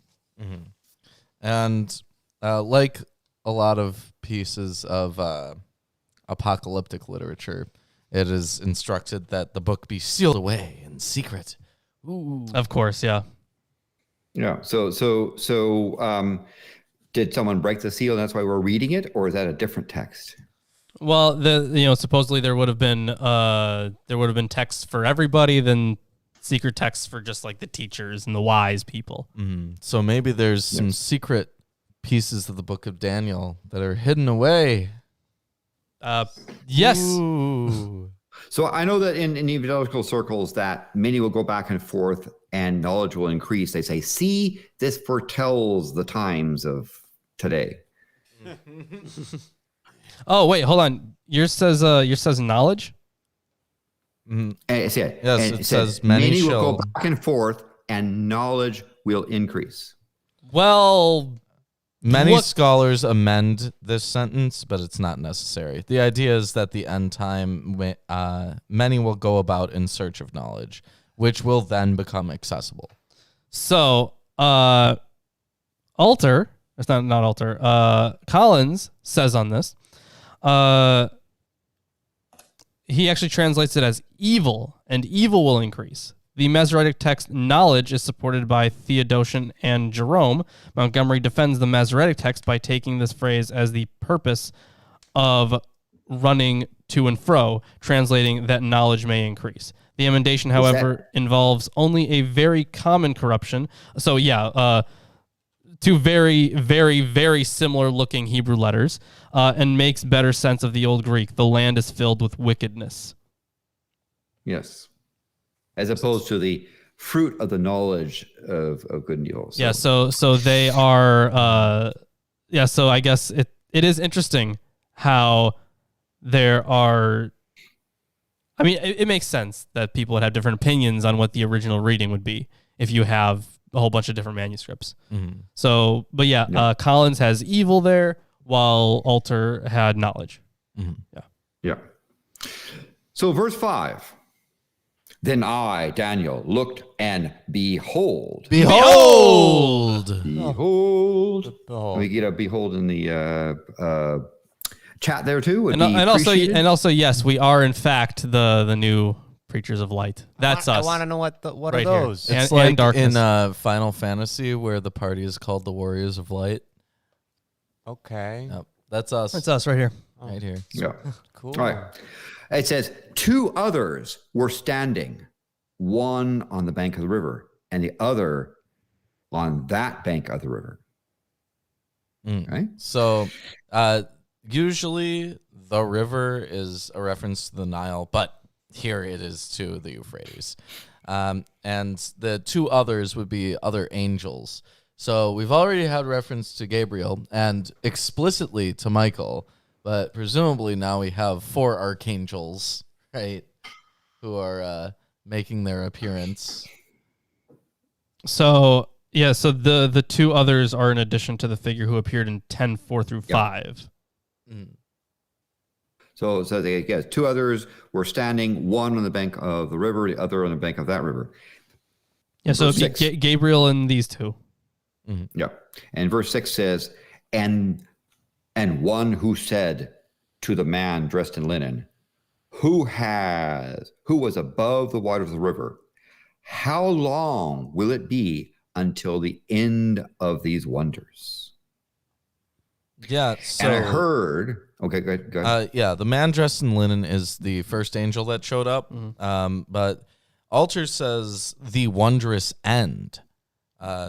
And many interpreters understand this as a reference to Antiochus's persecutions, and so construe wondrous niflaot against the grain of its usual meaning in a negative sense.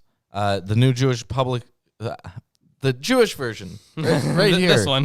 this one right here, it says awful things instead of wondrous, but Or awesome. well, it says awful. Sure, but I got awesome. Well, it says, but it may be more plausible to understand this to mean the end time when wondrous things will take place. Yeah. So again, how long will it be until the end of these wonders? Verse 7. And I heard the man dressed in linen who was above the waters of the river, and he raised his right hand and his left towards heaven, and swore by him who lives forever that it would be for a time, times, and half a time, as soon as they finish shattering the power of the holy people, all these events will be completed. So the Masoretic, the shattering of the power is not, because he has the translation as at the end of the power of the shatterer of the holy people. But then the Masoretic text is something different, I guess. So the Masoretic, the shattering of the power is not impossible, but it is not clear to what point it would refer. It must be a point later than the desecration of the temple. The emendation accepted here involves repointing the word and transposing it with some other Hebrew word that I don't know. The transposition is supported by the word order of the Old Greek. Alternatively, we could accept the word order of the Masoretic text, thus the shatterer of power. Well, Ian Provan has solved this timing issue. Oh, good. Okay. It says, it is reiterated that the awful days at the end of time are not endless, but limited by a divine decree. We have already been told this in 725, 814, and 924 through 27, which together suggests that this period of immediate distress from the assault on Orthodox religion until the end of everything that needs to be accomplished will be a period of half a week in relation to the 70 weeks of chapter 9, 3.5 period of time in 725, which is 1,150 days, or 3.19 years in 814, half a week in 927. In chapter 12, the same period is in view, but it is described in 3 different ways, as a time, 2 times, and half a time, or 3.5 days of the week in verse 7, as 1,290 days, or 3.58 years in verse 11, and as 1,335 days, or 3.71 years in verse 12. The difference between the last 2 figures may be connected with the fact that history continues for a while after the demise of the anti-Messiah, but the point of the numbers is, in any case, not to allow mathematical calculations in regard to the end times. It is to bring assurance that God is in control and to urge perseverance to the very end, whenever that may be. Yeah. So in my text, again, the key phrase here is that it would be for a time times a half a time. In my text, it's suggesting that as time are years. So it would be for a years, and half a year. Well, I mean, when I don't know about the Hebrew here, right? But like when the Hebrew here is a translation of the Aramaic that appears in 725. Fair enough, fine, yeah. I don't know about the Aramaic then. Well, the Aramaic. But when they're giving these kinds of vague-ish time periods, it has been taken to mean a lot of things. Could be years, days, weeks, jubilees. Yeah. So, it could be a good amount of different times. All right, let's continue. Okay, so verse 8. As for me, I heard but could not understand. So I said, my Lord, what will be the outcome of these events? And he said, go your way, Daniel, for these words are concealed and sealed up until the end of time. Yeah, so this statement presupposes that the command of 12:5 has been fulfilled and that no further revelation is available in Daniel's time. What follows in verse 10 merely recapitulates what was said in chapter 11. So what you're about to read in verse 10 is clearly a landscape of the apocalypse, according to Alter. So verse 10. Many will be purged, purified, and refined, but the wicked will act wickedly, and none of the wicked will understand, but those who have insight will understand. Well, yeah, because the book is hidden from all those people who don't understand. And from the time that the regular sacrifice is abolished until the abomination of desolation is set up, there will be 1,290 days. How blessed is he who keeps waiting and attains to the 1,335 days. Yeah, so there's quite a bit to talk about here. I know you were kind of talking about it before, right? Yeah, please. Altered notes there is, of course, a discrepancy of 45 days between this figure and the one given in the previous verse. Wow, no way. The simplest explanation may be that this verse was written just after the 1,290 days had passed, and so another 6.5 weeks were added in hopeful expectation. In any event, subsequent Jewish and Christian interpreters used these verses to make intricate calculations for the coming of the end days, which manifestly has not taken place in the 4th decade of the 2nd century BCE, as Daniel had envisioned. An illuminating exposition of this activity of calculating and recalculating the end time is found in Frank Kermode's The Sense of an Ending. And In fact, yeah, all those there were commentaries that talk, the people that that would say, "Oh, the day is a year to God," and so they were predicting end time stuff and in or it's 1,000 years or something. Yeah. I mean, the thing is, you would have to completely read Daniel very differently if they okay, so let's say that someone read into this that each day here is 1,000 years, right? Because I've heard that interpretation before. You would have to read the book very differently, because then when it says that Daniel fasted for 3 days, he actually fasted for 3,000 years. Wow. So that's the way to go on a diet, I tell you. Yeah, you'll lose a lot of weight. You will. You'll lose all of it, actually. Why don't you read what you've got there? Sure. Verses 11, 12 juxtapose two different calculations of the time from the desecration of the temple until the end. So there's 1290 and 1335. While the points of reference of the second number are not stated explicitly, there is no other period to which it can reasonably refer. Both numbers differ from the 1,150 days mentioned in 814.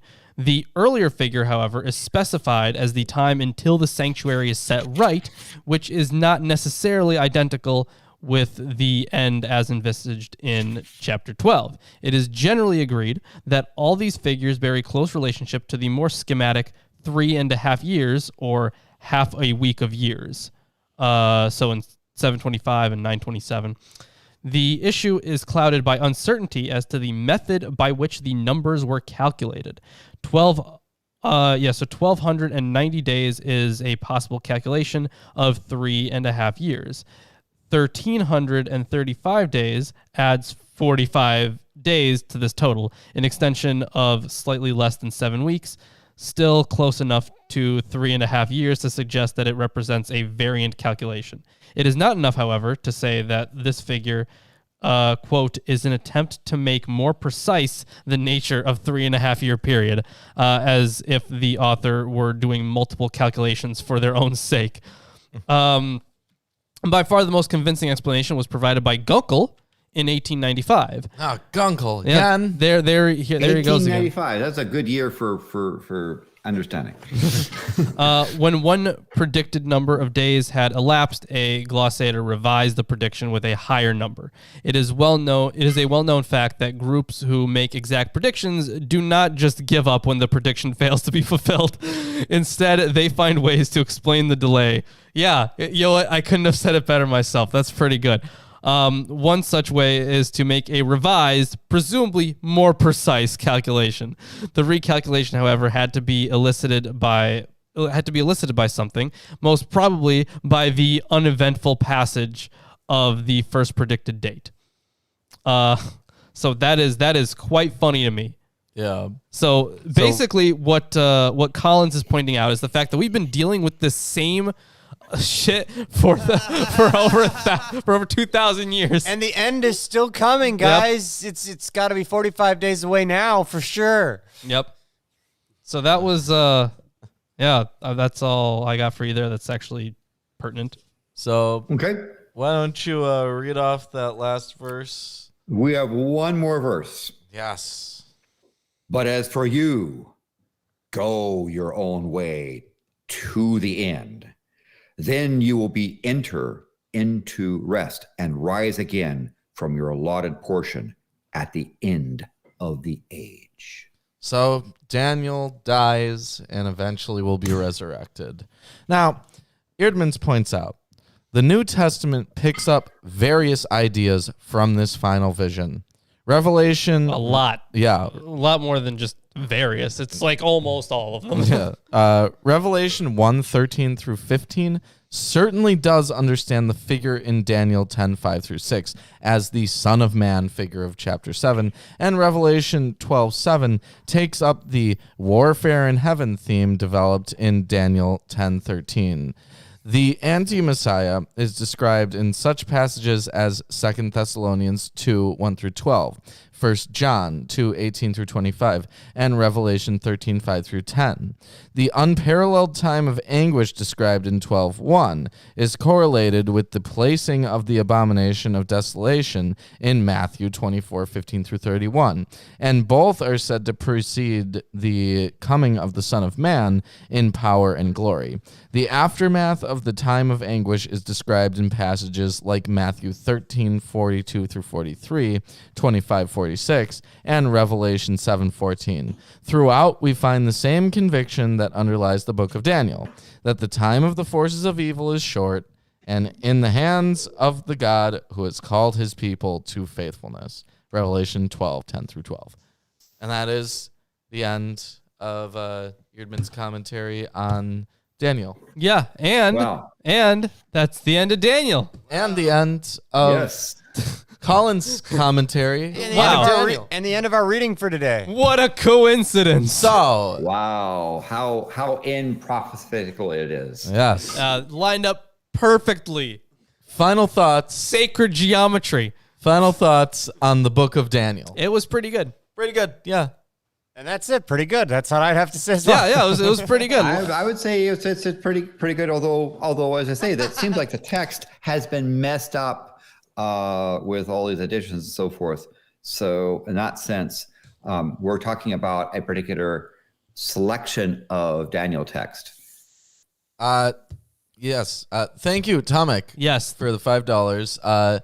Do you think Ezekiel was a real person, as his entire prophecy is very specific to his supposed time on Earth? Well, the thing is, yes, I think there was an actual Ezekiel, and some of the things in Ezekiel may have been representative of his views in certain ways. Or a cult of Ezekiel, because in the commentaries it did note that some things must have been added in later. Yeah, by absolutely. his followers. Absolutely. But what I'm saying is that there was probably an actual Ezekiel at some point in time who had some ideas. And you know what? He was really given original sin a real run for its money. Yeah. But my thoughts on the book of Daniel. It's quite the opposite of the book of Ezekiel, right? It starts off kind of slow and then gets and then ramps better. up. Yeah, okay. Yeah. Whereas Ezekiel starts off great and then gets worse and worse and worse until it gets to the point where it's just describing Right. archaeology. It literally did kind of start with the trippy visions for Ezekiel and then went to the kind of boring lists. Yeah. And I'd say Daniel started with some boring lists Yeah. and went to the trippy visions. Now, Daniel is better with the additions. Yes. Absolutely. I really liked all the weird metaphors for possible histories or the interpretations of the rulers of history and stuff. That was neat. Yeah, absolutely. I think that's actually like that's why I think apocalyptic is just the coolest thing to read sometimes. And I can't believe Daniel's more known for being thrown in a lion pit, which took up like absolutely none of the reading. Yeah. I mean, I guess if you literally just went in there and it just got out. Yeah, and then they were like, 7 days, he's out, and he's fine. The end. Good story, bro. if you have the additions, then Daniel is thrown into a lion pit twice. Right. So Yeah, that's a how little many? How noteworthy. long are those editions again? For those that Not didn't that hear long. them on Friday. Not It that took long. one apocryphal podcast, and it wasn't that long an episode. So I would say that it is an hour and a half. 3 read. chapters. Yeah. Yeah, it's like, let me see. I can get you a page count here. Well, there's because, Bell and the Dragon is its own story in there. Yeah, Bell and Dragon, Susanna, And Susanna, right. and then the prayer of the 3 young men, right? Prayer of Yeah. Azariah. So That's right. it's 9 pages in this book. Yeah. Yeah, so not And very I long. assume you went over why this was not put into the canon. Well, the issue of whether or not things are put into the canon, it's a little more complicated because canon kind of arises organically for the most part. So I think we speculated on some parts of it that may have been controversial. the point is they're part of different textual traditions. It is canon to some groups. Right. So the point is like what we are reading right now that we consider, when we think of the Bible, is a different tradition than some of the Old Greek or the Theodosian text, right? So those would be where that's found. You miss genealogies? Are you crazy? I think it's Kappa. There's a smiley face, I think. Yeah, I think it gives it away. Yeah. So those are our thoughts on the book of Daniel. Yeah. We've finished the book of Daniel. Next week, we start Hosea. Yeah, and I have pulled up the commentary that we have on Hosea. This is from Wolf, and I think we've read something from him before. It's Hermenia. Yeah, it's from... Yeah, you have and these texts are like this Hosea thing are things that you can find on the reading list. Yeah, absolutely. On our Amazon wish list, you can get us books like this one right here and like the one from Collins on Daniel. There are a whole lot of commentaries you could add to this table. You could add to books that we will use for sources in future videos. So you can add to your own knowledge by looking at the wish list. And I think, Nightbot has been posting things, but if it has not posted it recently, then the link is in the description for the wish list. And wowie zowie, guys, we have 32 pages left in this of the Old Testament. Wow. That's crazy. We're getting there. I'm so psyched to actually hear stuff in the New Testament because You do realize you're going to hear almost the same story 4 times. Well, Yes. Well, 3 times, Three and then times. a different version of the same person's life again. And then To you be get fair. to read the letters written by some people. Yeah. Yeah. Well, to be fair, there are lots of times in life when people ask me questions about, or even just watching Jeopardy or something, New Testament stuff comes up, and I don't know that one story that's told 3.5 times. I'm sorry, not well enough to answer those questions. Yeah. But we'll then you will learn. be. Yeah. I will be. You do get some genealogy in the beginning of the New Testament. So those that miss genealogies, you'll get another chance. So on Friday, in case anyone is wondering, we are going to be finishing Baruch and the letter of Jeremiah. And there's only 2 chapters there. So I'm wondering, Lawrence, do you want to do the prayer of Manasseh? It's 15 verses. And then we'll be done with everything in this book. Well, hold on, because we have 2 things there, right? But isn't the last chapter like really long or The something? letter of Jeremiah is longer. I mean, it's 73 verses, but the prayer of Manasseh is 15 verses, and Then the book's done. then the Oh, yeah, book's done. that's a good point. Sure. I'm not- We'll talk about it later. Yeah, we can talk about that one later. Yeah. Either way, I'm also just opening up this Hosea one, and it smells as old as it is, Great.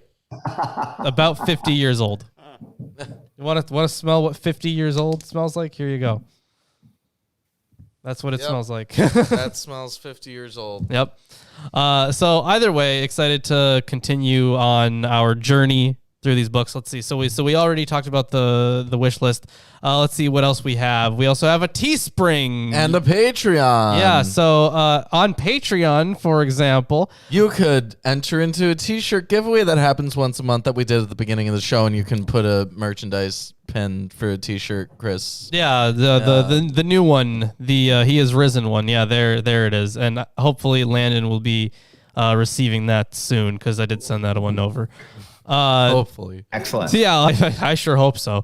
If not, I got scammed. You know about helium, though. It is pretty light. It might just float off. Accurate. Yeah. Yep. Yeah, good point. So, So you could win one of our shirts. You could be on the show. You get access to all of our video scripts, and that's just tomes of information. And that one's just $1 a month.